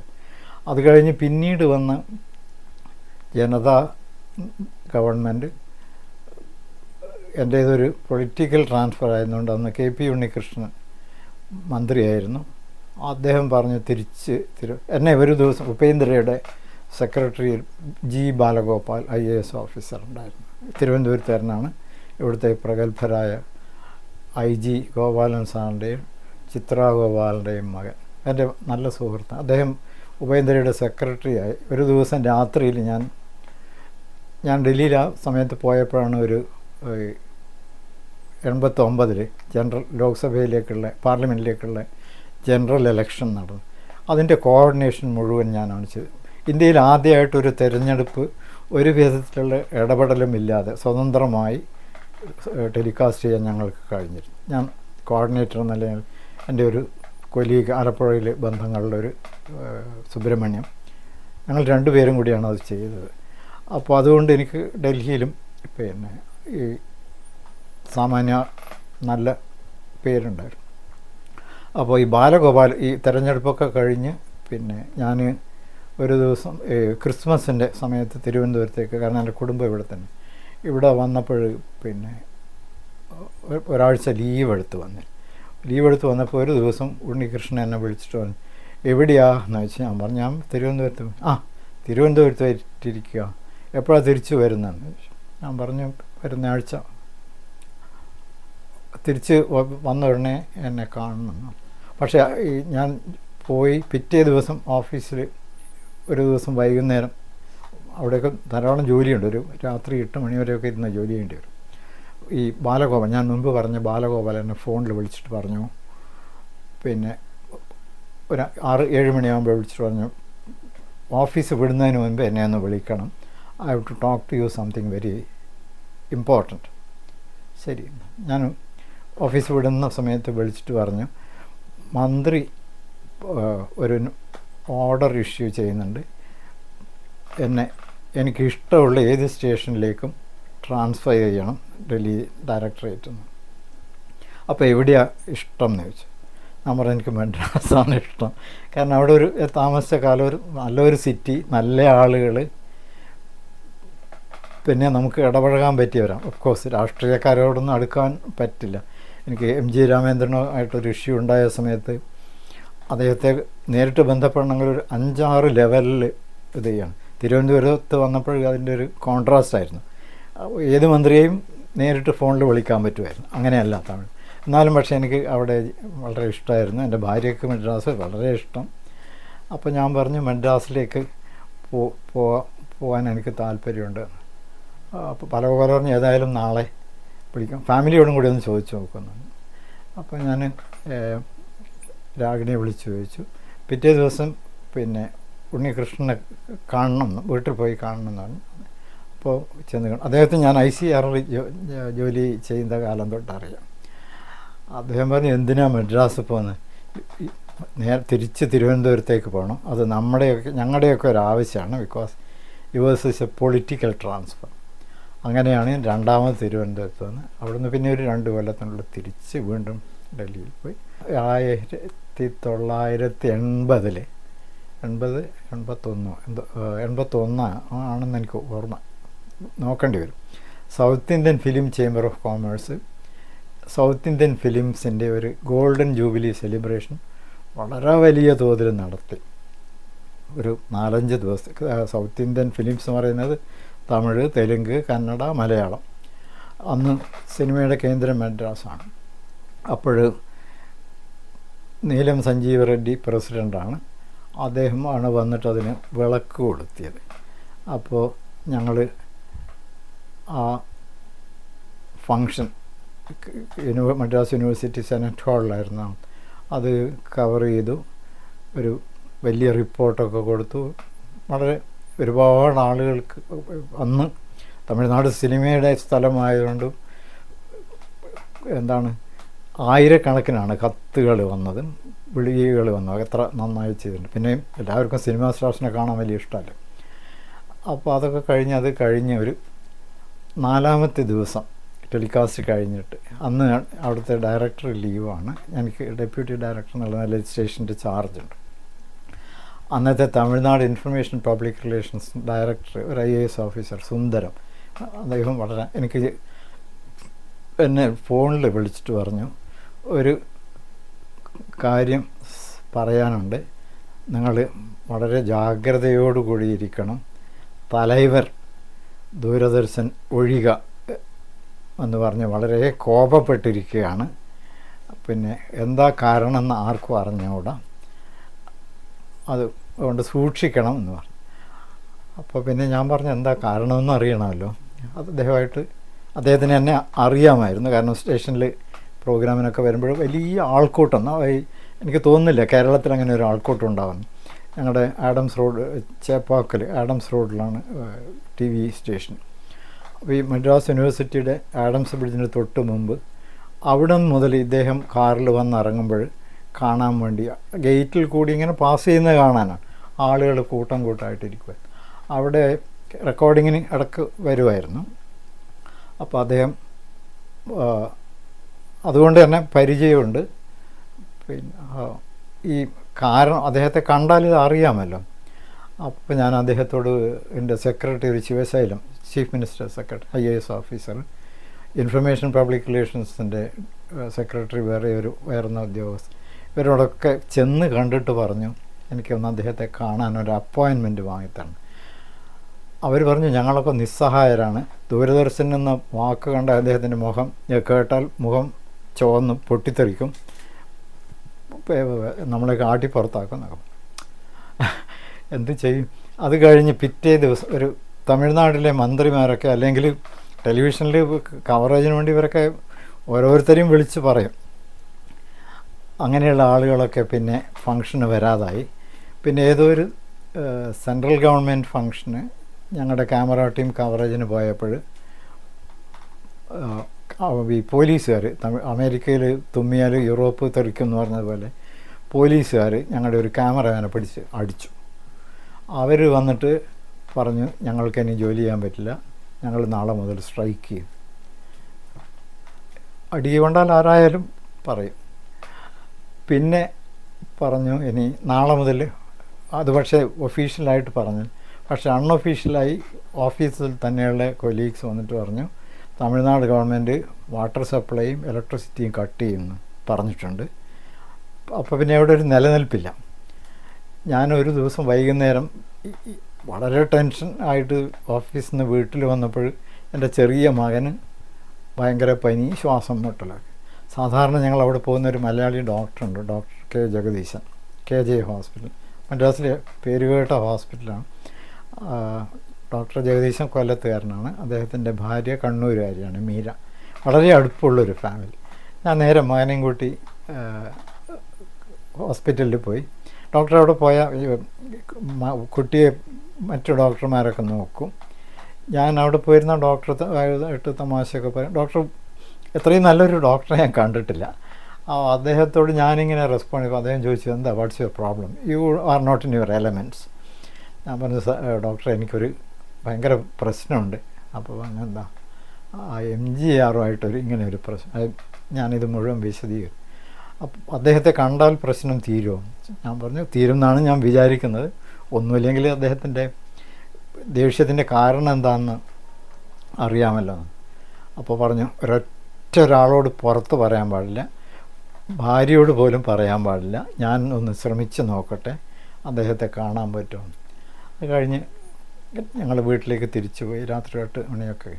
ഒരു 12:20 രാത്രി ഞങ്ങൾ താമസിക്കുന്ന ഫ്ലാറ്റിൽ തുരുതുരോ ബെല്ലടിച്ചുകൊണ്ടിരിക്കുന്നു. ഞങ്ങൾ ഉറങ്ങി. അപ്പോൾ ഈ കീ ഹോളിൻ്റെ ഉള്ളിൽ കൂടി ഭാര്യ എഴുന്നേറ്റ് നോക്കുമ്പോഴത്തേക്ക് യൂണിഫോം ഇട്ടൊരു 4-5 പോലീസുകാരാണ്. She knows that I am in trouble with Tamil Nadu government. അയ്യോ എന്നും പറഞ്ഞിട്ട് ഇത് ചെയ്തു. ഞാൻ എന്തായാലും അവർ വന്നതല്ലേ വിളിക്കാം, വാതിൽ തുറന്ന് അവരുള്ളിൽ കയറിയ ഉടനെ സല്യൂട്ട് ചെയ്തു. അപ്പം പകുതി ആശ്വാസമായി. കാരണം ഇത് ഉപദ്രവിക്കാൻ വന്നവരല്ല. അപ്പം ഒരു DIG ആ ലെവലിൽ വളരെ സീനിയർ ഉദ്യോഗസ്ഥന് രാവിലെ 6 മണിക്ക് തലൈവർ കാണാൻ സമ്മതിച്ചിട്ടുണ്ട്. തോട്ടത്തിൽ, അതെ, രാമാവരം തോട്ടത്തിലാണ് ചേർന്നത്, അവിടെ പോവാം. അപ്പോൾ ഞാൻ പറഞ്ഞു എനിക്കൊരു കാറില്ല പോകാൻ. ആ സമയത്ത് പറഞ്ഞില്ല പോലീസ് കാറ് വരും, ഞങ്ങൾ വന്ന് വിളിച്ചുകൊണ്ട് പോകും. അപ്പോൾ ഞാനൊരു 4:30 മണിക്ക് എഴുന്നേറ്റ് 5:15 തന്നെ അവിടെ എത്തി. അവിടെയും ഈ പറഞ്ഞ പോലെ വലിയ ജനക്കൂട്ടമുണ്ട്. അവിടെ 2-3 സ്വീകരണ മുറികൾ. ഏറ്റവും ഉള്ളിലത്തെ മുറിയിൽ എന്നെ കൊണ്ടുപോയി ഇരുത്തി. അവിടെ 2-3 തമിഴ്നാട് മിനിസ്റ്റർമാരിയ്ക്കുന്നുണ്ട്. അവർക്കൊക്കെ എന്നെ അറിയാം, കാരണം അവരൊക്കെയും എൻ്റെ റൂമിൽ വന്നിരുന്ന് പ്രോഗ്രാമിനൊക്കെ വരുന്നവർ. അവർ പെട്ടെന്ന് എല്ലാവരും പത്രം വായന, എന്നെ കണ്ട ഉടനെ ഇങ്ങനെ തിരിച്ചു. അത് കഴിഞ്ഞ് ഒരു 6 മണി ആവുന്നതിന് മുമ്പ് തന്നെ അദ്ദേഹം വന്ന് ഓഫീസ് മുറിയിലേക്ക് കയറി. ഉള്ളിൽ കയറിയ ഉടനെ എന്നെ വിളിപ്പിച്ചു. അപ്പോൾ ഞാൻ എന്താ ഇദ്ദേഹം പറയാമെന്നൊന്നും ആർക്കും അറിയില്ല. ഞാൻ ജീവിതത്തിൽ ഇത്രയും ടെൻഷൻ അനുഭവിച്ച സമയം ഉണ്ടായിട്ടില്ല. അദ്ദേഹം പിന്നെ കയറിയ ഉടനെ ഞാൻ തൊഴുതിട്ട് പറഞ്ഞു എനിക്ക് തമിഴ് സംസാരിക്കാൻ അറിയില്ല, മன்னிക്കണം, മാപ്പാക്കണം. അദ്ദേഹം എൻ്റെ പുറത്ത് കഴിഞ്ഞ് അതിനെന്താ നമുക്ക് മലയാളത്തിൽ സംസാരിക്കാമല്ലോ എന്ന്. അത് കഴിഞ്ഞ് അദ്ദേഹം കാരണം ഈ ദേഷ്യത്തിൻ്റെ ഒരു 45 മിനിറ്റ് ഞാൻ അദ്ദേഹത്തിൻ്റെ കൂടെ ഉണ്ടായിരുന്നു.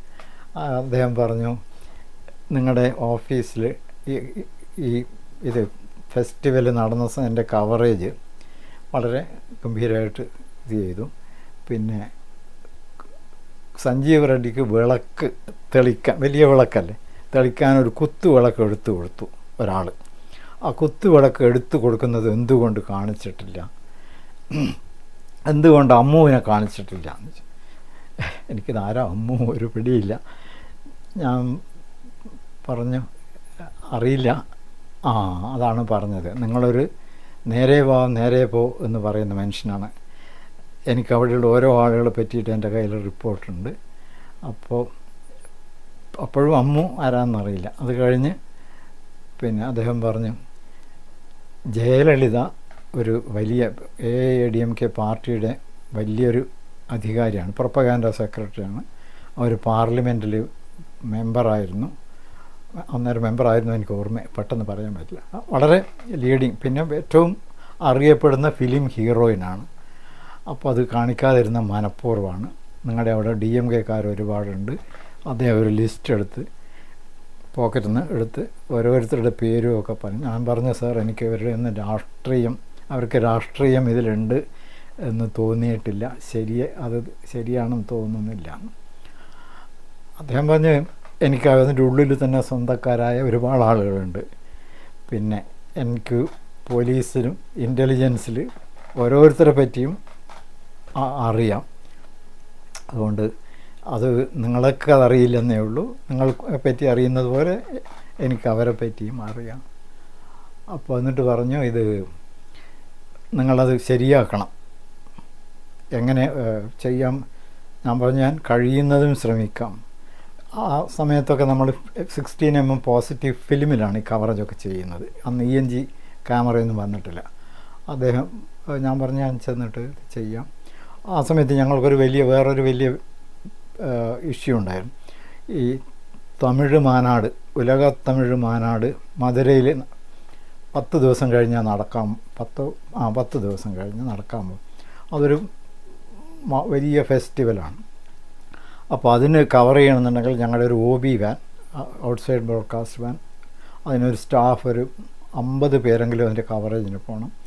ഒരാഴ്ചത്തോളം വലിയ ഫങ്ഷനാണ്. വിജയാറന്നെ വളരെ ഇതെടുത്ത് നടത്തുന്നതാണ്. അപ്പോൾ അവിടത്തേക്ക് പോയാൽ വേണ്ട സൗകര്യങ്ങൾ ഈ ദേഷ്യപ്പെട്ട് നിൽക്കുന്ന സമയത്ത് നടക്കില്ല. അപ്പോൾ ഞാൻ പറഞ്ഞു, ഇങ്ങനെ ഇതിന് വേണ്ട സൗകര്യങ്ങളൊക്കെ ചെയ്തു തരണം. സാരമില്ല. അദ്ദേഹം അത് പറഞ്ഞിട്ട് പറഞ്ഞു. അതുവരെയും മലയാളത്തിലായിരുന്നു. അത് കഴിഞ്ഞ് പുറത്ത് RM വീരപ്പൻ ഇൻഫർമേഷൻ മന്ത്രി കാത്തു നിൽക്കുന്നുണ്ട്. അദ്ദേഹത്തെ വിളിക്കാൻ പറഞ്ഞു. അപ്പോൾ ഞാൻ അവിടെ നിന്ന് എഴുന്നേറ്റു. പറഞ്ഞു, അവിടെ ഇരിക്കുമെന്ന്. അദ്ദേഹം വന്നു. വീരപ്പൻ വന്ന് ഉടനെ തമിഴിലേക്ക് മാറ്റി. പറഞ്ഞു, എന്നെ ചൂണ്ടിയിട്ട് അറിയുമെന്ന് ചോദിച്ചു. പറഞ്ഞു, നല്ല തെരീവം ഉദവി ഇയക്കുനറാണ് തൊലക്കാച്ചിയിൽ. അപ്പം ഉടനെ പറഞ്ഞു, എനിക്ക് ദൂരദർശനമായിട്ട് ഇനി ഒരു പ്രശ്നമില്ല, എല്ലാ സഹായങ്ങളും ഇവർക്ക് ചെയ്തു കൊടുക്കണം. പിന്നെ ഈ ഇദ്ദേഹത്തിൻ്റെ വീരപ്പൻ്റെ പേഴ്സണൽ നമ്പർ നോട്ട് ചെയ്യുക, എന്താവശ്യമുണ്ടെങ്കിൽ ഇദ്ദേഹത്തെ വിളിച്ചാൽ മതി. എന്നിട്ട് വല്ലതും കിട്ടിയിട്ട് എന്തെങ്കിലും പിന്നെയും പ്രശ്നം ബാക്കിയുണ്ടെങ്കിൽ എൻ്റെ ഒരു അടുത്ത ഒരാളുണ്ട്, അയാളുടെ നമ്പറും കൂടി എഴുതിയെടുക്കും. ഞാൻ നമ്പറൊക്കെ എഴുതിയെടുത്തു. പിന്നെ ഞാൻ എന്നിട്ട് എഴുന്നേറ്റ് പറഞ്ഞു, ഞാൻ പോട്ടെ, തൊഴുതുകൊണ്ട് പറഞ്ഞു. അപ്പോൾ നിങ്ങൾ ഈ വീട്ടിൽ ആദ്യമായിട്ടാണ് വരുന്നത്, അത് ഞാൻ വിളിച്ചിട്ടാണ് വരുന്നത്. തമിഴിലാണ് ഇതൊക്കെ.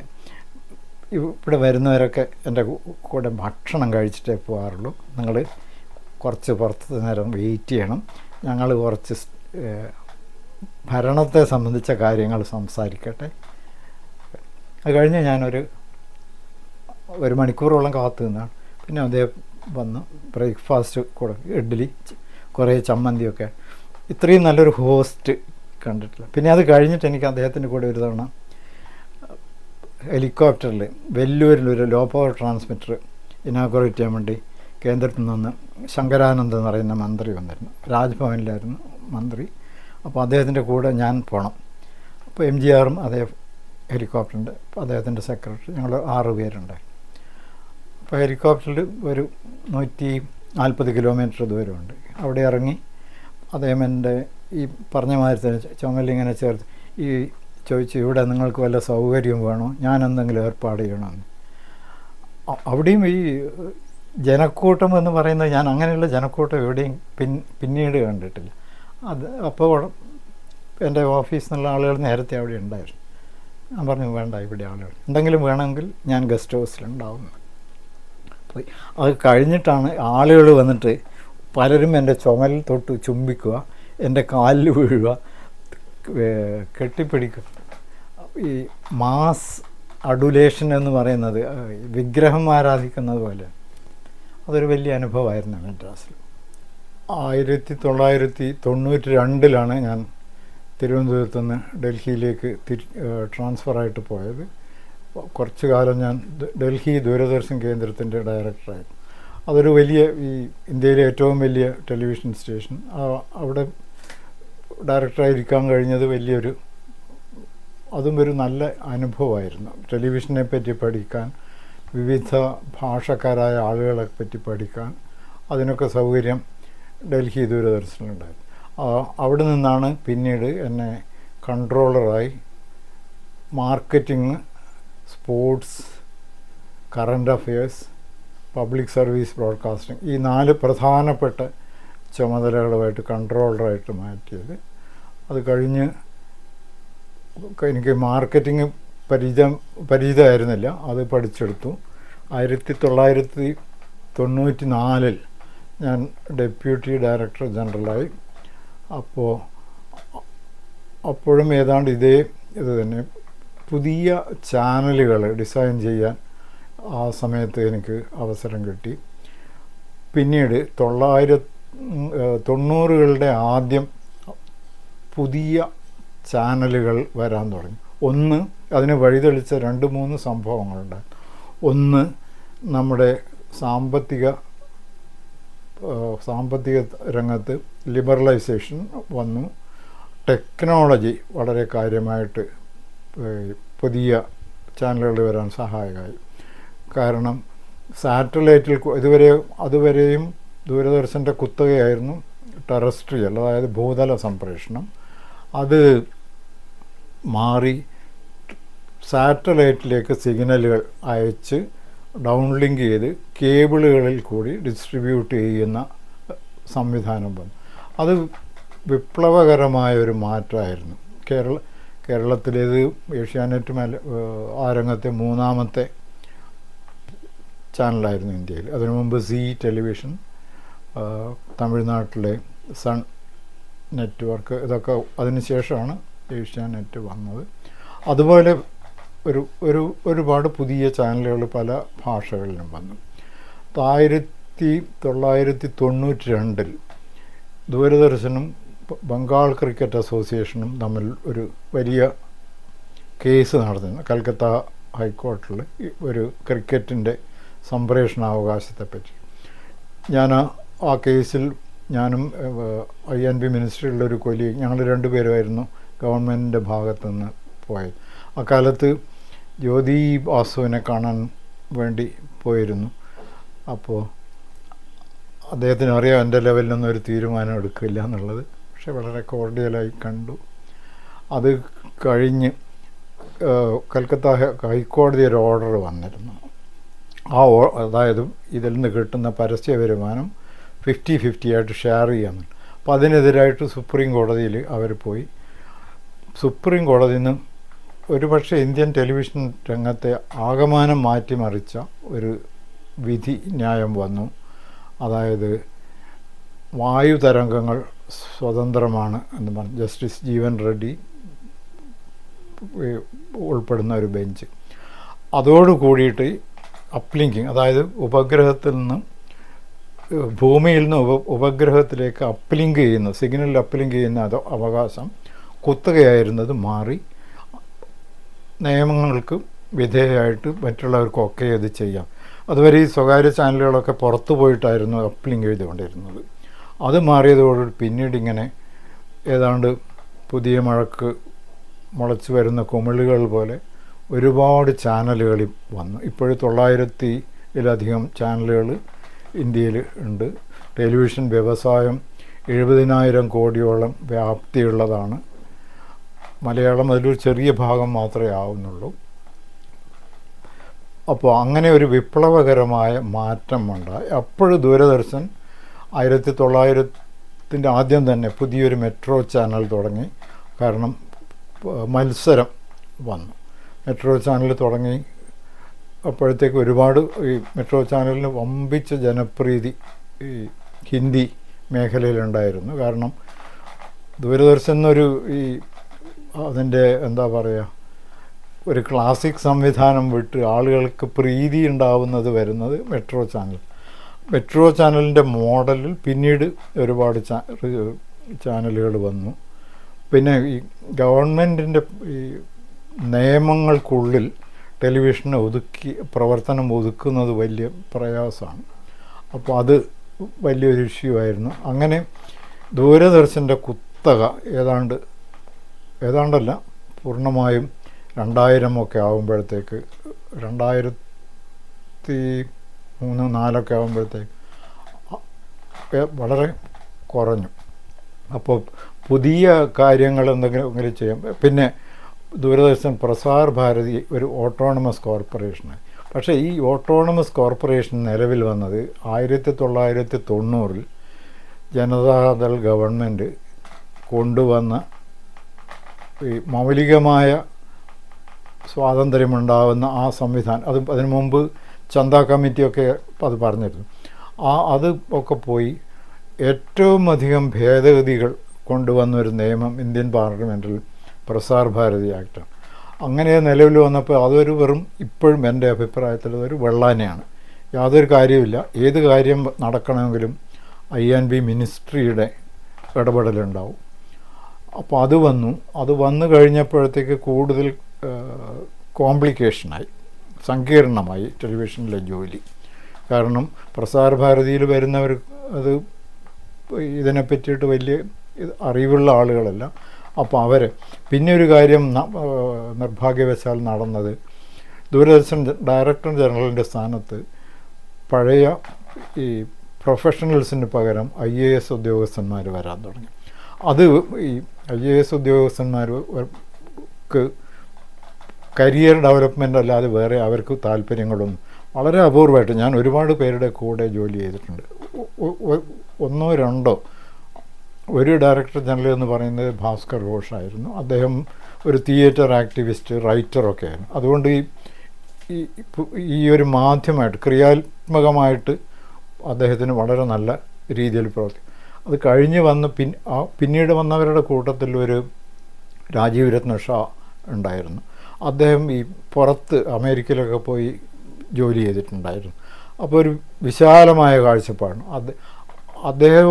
ആ 2 പേര് ഒഴിച്ചാൽ ബാക്കി ചീഫ് എക്സിക്യൂട്ടീവുമാരും പിന്നെ പ്രസാർ ഭാരതിയുടെ വികസനത്തിൽ തൽപരരായിരുന്നില്ല എന്ന്. പക്ഷെ അവർക്ക് ഒന്നും ചെയ്യാൻ കഴിയുന്നു.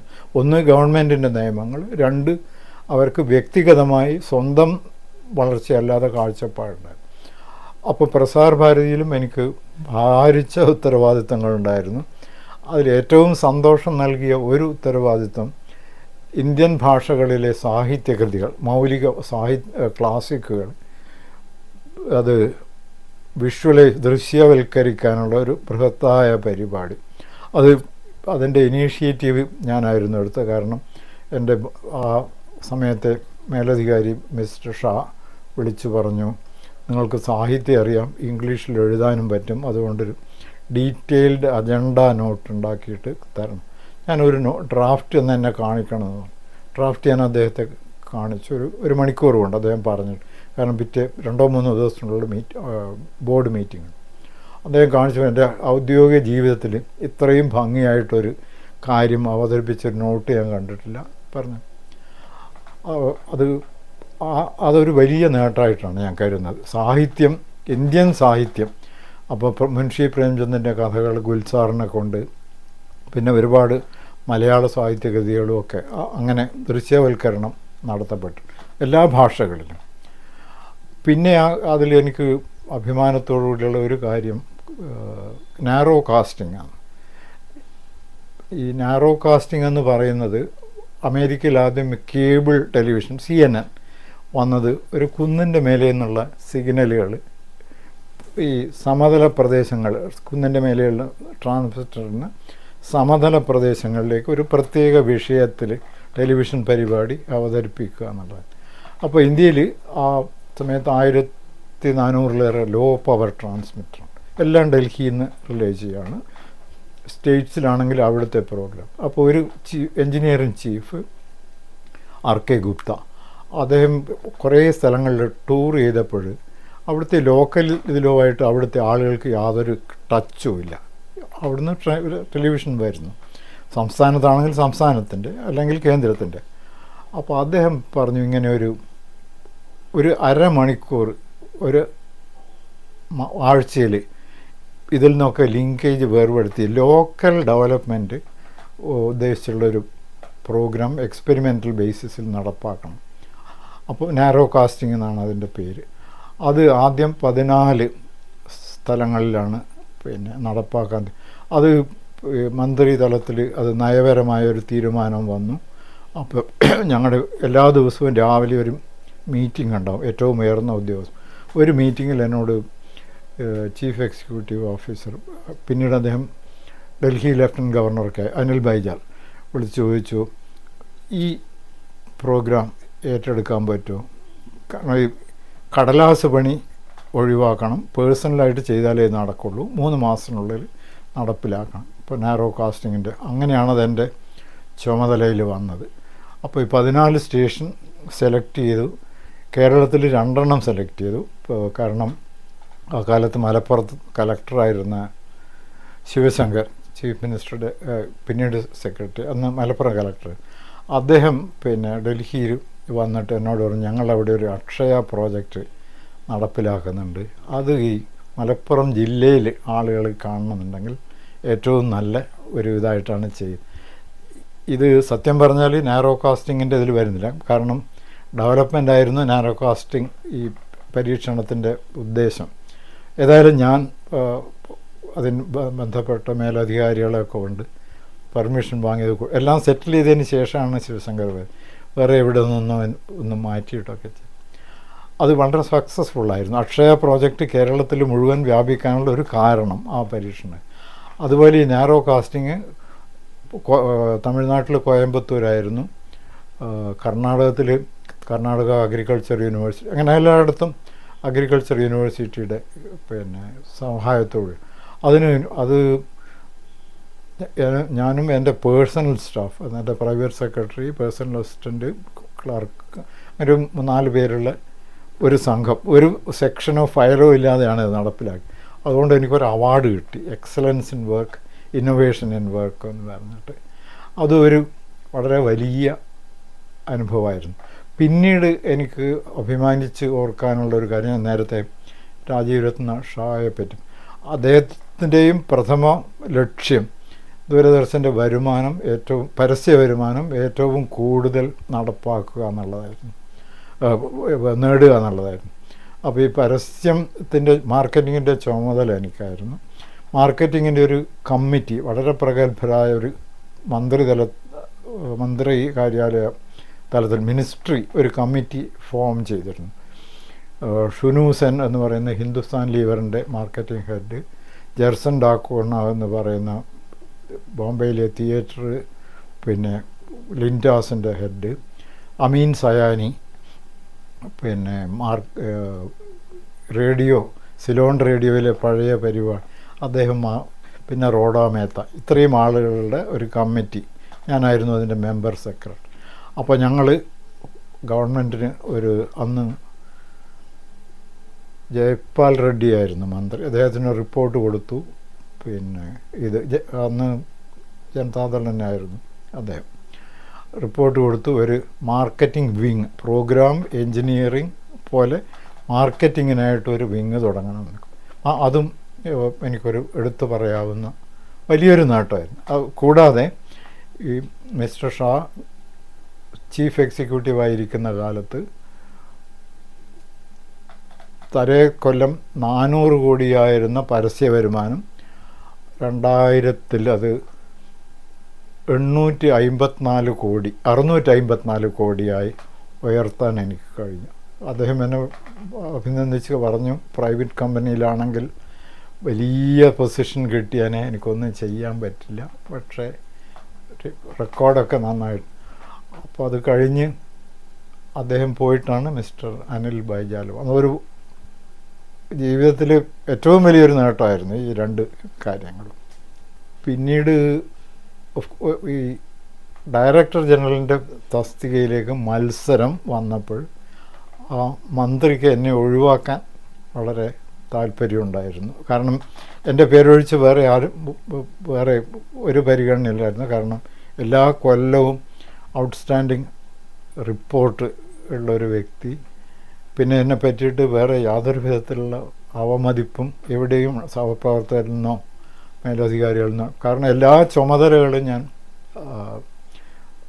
എല്ലാവരുടെയും തൃപ്തി നേടിക്കൊണ്ട് ചെയ്യുന്നു. രാഷ്ട്രീയമായ ഇടപെടൽ ഉണ്ടായിരുന്നപ്പോഴൊക്കെ അതിൽ നിന്നൊക്കെ ഞാൻ ഒഴിഞ്ഞു മാറിയിട്ടുണ്ട്. എനിക്ക് കേരളത്തിലെ ഒരു സ്വകാര്യ ചാനൽ, എൻ്റെ തന്നെ ഒരു ബോസ് സ്റ്റാർ ടി വിയുടെ ചീഫായിട്ട് പോയപ്പോഴൊക്കെ എന്നെ വിളിച്ചിരുന്നു, ഇതൊഴിഞ്ഞിട്ട് വരാൻ പറ്റും. അപ്പോൾ ഞാൻ അന്ന് പിന്നെ INB മന്ത്രിയായിരുന്ന അരുൺ ജെയ്റ്റ്ലിയെ ചെന്ന് കണ്ടിട്ട് പറഞ്ഞു, എനിക്കിങ്ങനെ ഒരു ഓഫറുണ്ട്, പോകണം. കേരളത്തിൽ 2 ചാനലുകൾ ഓഫറുണ്ട്, ഏതിലെങ്കിലും ഒന്നിൽ പോയാലും ഒന്നുമില്ല, കുറേ പൈസയൊക്കെ കിട്ടും, നാട്ടിൽ സന്തോഷമായിട്ട്. അദ്ദേഹം എന്നെ വിളിച്ചിട്ട് ചോദിച്ചു, പറഞ്ഞു, പിന്നെ DG ആവണമെന്ന് ആഗ്രഹമില്ലേ എന്ന് വെച്ചു. ഞാൻ പറഞ്ഞു, അതൊരു സ്വപ്നമാണ് സാർ. അപ്പോൾ ഞാൻ ജോലി ചെയ്ത ഏറ്റവും നല്ല മന്ത്രി കൂടെ അദ്ദേഹത്തിന് കീഴിൽ ജോലി ചെയ്യാൻ കഴിഞ്ഞ ഒരു മഹാഭാഗ്യമാണ് അദ്ദേഹം, അരുൺ ജെയ്റ്റ്ലി.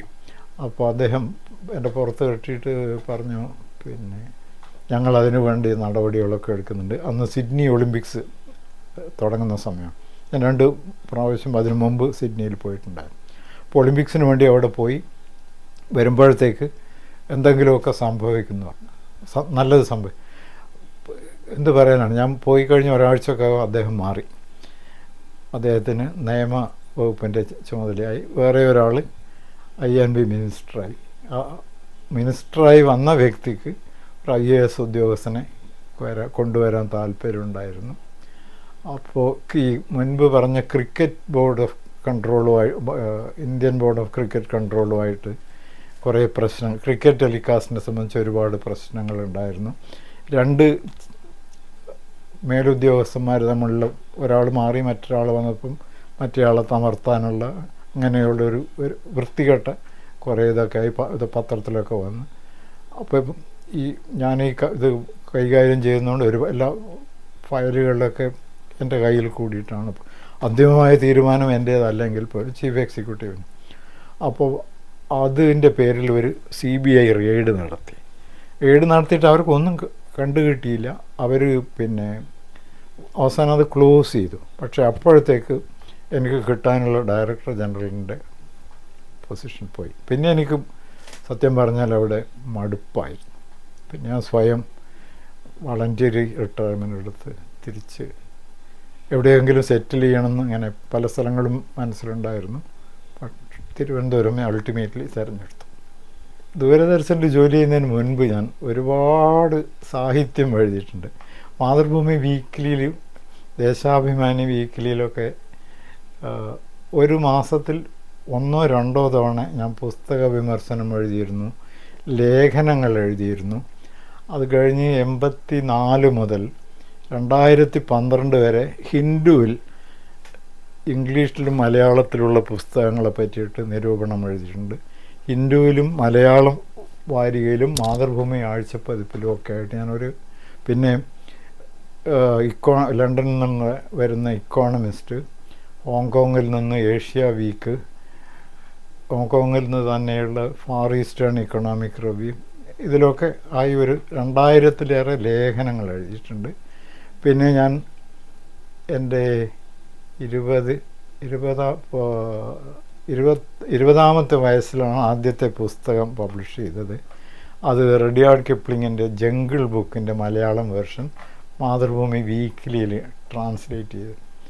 അത് കഴിഞ്ഞ് കുറച്ച് കഴിഞ്ഞപ്പോഴാണ് ലോകപ്രശസ്തമായ ദ നേക്കഡ് ഏപ്പ് എന്ന് പറയുന്ന ഡെസ്മണ്ട് മോറിസിൻ്റെ ബുക്ക് വരുന്നത്.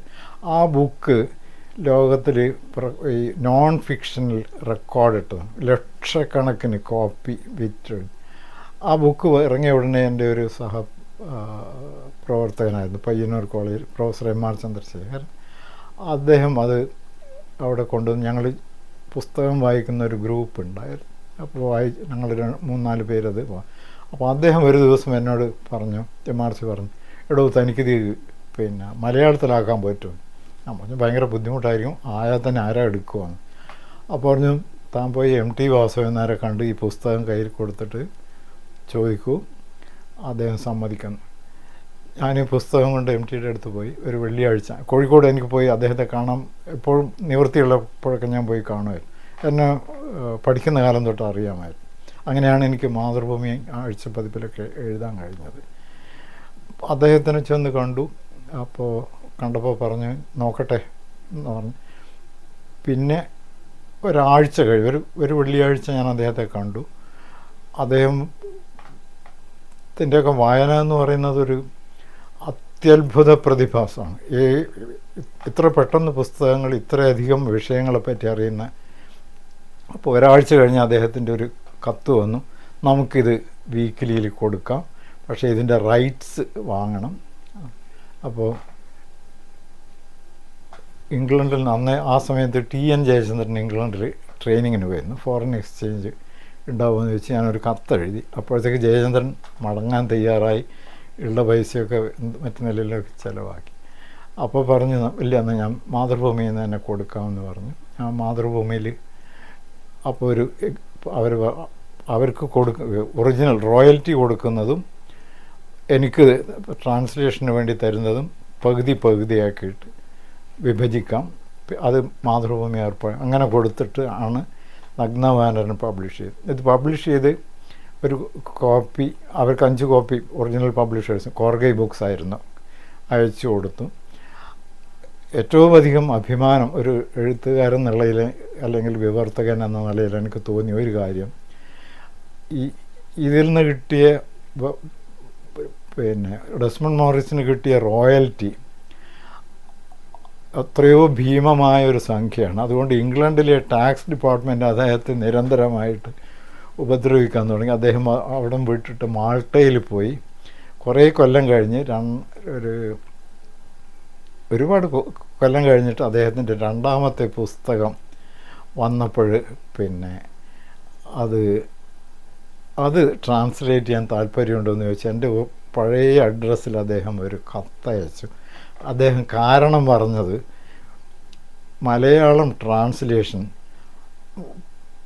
വളരെ നന്നായിട്ടുണ്ടെന്ന് ലണ്ടനിലെ എൻ്റെ സുഹൃത്തുക്കൾ പറഞ്ഞിരുന്നു.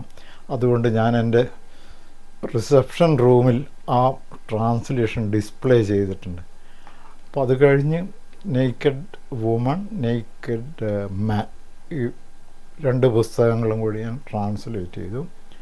പിന്നീട് ഞാൻ പിന്നെ 70കളുടെ ആദ്യം ഒരു സുഹൃത്ത് കോഴിക്കോട് ഡോക്ടർ ഗോപിനാഥൻ നായർ, അരവിന്ദൻ്റെ ഒക്കെ കൂട്ടത്തിൽ ഗോപിനാഥൻ നായർ ഒരു പുസ്തകം എനിക്ക് തന്നിട്ട് ജാപ്പനീസ് സാഹിത്യത്തിലൊരു കീ എന്ന് പറഞ്ഞ് യൂനിച്ചെറൂർ താനിസാക്കി, സത്യത്തിൽ അദ്ദേഹത്തിനായിരുന്നു നോബൽ പ്രൈസ് കിട്ടേണ്ടിയിരുന്നത്, വായിച്ചിട്ട് പറഞ്ഞു ഇത് മലയാളത്തിലാക്കി നന്നായിരിക്കും ചെയ്യണം. അപ്പോൾ അത് ഞാൻ മലയാളത്തിൽ ട്രാൻസ്ലേറ്റ് ചെയ്തു.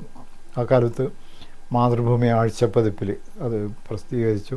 അതിൽ ഒരുപാട് ഈ അശ്ലീലമുണ്ട് എന്ന് പറഞ്ഞിട്ട് MT ആ കാലത്തെ പത്രാധിപർ മാനേജിങ് എഡിറ്റർ VM നായർ വിളിച്ച് ചോദിച്ചു. അപ്പോൾ ഒരു തവണ ഞാൻ കോഴിക്കോട് പോയപ്പോൾ അദ്ദേഹം അവിടെ വിളിച്ചു കൊണ്ടുപോയി കാണിച്ചു കൊടുത്തു, ഇതാണ് പ്രതി. അപ്പോൾ പറഞ്ഞു ഒരുപാട് ആളുകൾക്ക് അത് ഭയങ്കര ഇഷ്ടമായി ട്രാൻസ്ലേറ്റ്.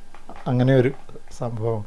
അങ്ങനെ ഞാനൊരു 14 പുസ്തകങ്ങൾ, ഞാൻ ഇന്ത്യൻ അഗ്രികൾച്ചറൽ റിസർച്ച് കൗൺസിലിൽ ജോലി ചെയ്തപ്പോൾ അവിടെ നിന്നൊരു ബുക്ക് ആദ്യം, അതിൽ ഓഫ് കോഴ്സ് എൻ്റെ ഭാഗം വളരെ കുറവാണെങ്കിലും എൻ്റേതായിട്ട് ഒരു പുസ്തകം, അങ്ങനെ 14 പുസ്തകങ്ങൾ എഴുതിയിട്ടുണ്ട്. 4 മീഡിയയെക്കുറിച്ചുള്ളതാണ്. 1 മീഡിയ അക്കാഡമി ചെയ്തു, പിന്നെ 1 പബ്ലിക്കേഷൻ ഡിവിഷൻ, പിന്നെ 2 സ്വകാര്യ പബ്ലിഷർമാരും ചെയ്തു, പിന്നീട് ലാംഗ്വേജ് ഇൻസ്റ്റിറ്റ്യൂട്ടിൻ്റെ ഒരു മീഡിയ ബുക്ക്, ഈയിടെ മീഡിയയെ പറ്റി ഒരു വളരെ കോംപ്രഹെൻസീവായിട്ടുള്ളൊരു ബുക്ക്, അതിലൊക്കെ ഞാൻ വലിയ ലേഖനങ്ങൾ എഴുതിയിട്ടുണ്ട്.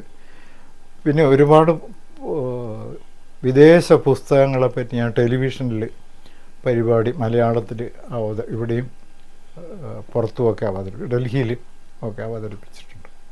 അങ്ങനെ ഇപ്പോഴും ഞാൻ എഴുതിക്കൊണ്ടിരിക്കുന്നുണ്ട്. എനിക്കറിയാവുന്ന ഒരു ജോലി എഴുത്താണ്. പിന്നെ ഞാൻ ധാരാളം വായിക്കാറുണ്ട്. ചെറിയ കാലം തൊട്ടേ ശമ്പളം കിട്ടുമ്പോഴൊക്കെ സാമാന്യം ഭേദപ്പെട്ട ഒരു തുക കൊടുത്ത് ഞാൻ എല്ലാ മാസവും പുസ്തകങ്ങളും ഈ കാണുന്ന കളക്ഷനൊക്കെ അങ്ങനെ ഉണ്ടായതാണ്. 1972 ഞാൻ രാഗിണിയെ കല്യാണം കഴിക്കുന്നത്.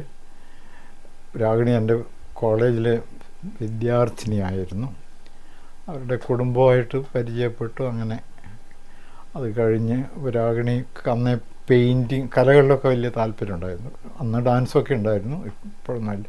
പക്ഷേ നന്നായിട്ട് പെയിൻറ്റ് ചെയ്യും. അവളുടെ മ്യൂറൽ എക്സിബിഷൻ ഈയിടെ 1 ഹൈദരാബാദിൽ നടന്നു, 2 ഈയിടെ പിന്നെ ഗണേശത്തിൽ ശാകുന്തളം 17 എപ്പിസോഡുകളിലായിട്ട് 17 പെയിൻറ്റിങ്ങുകളിലായിട്ട്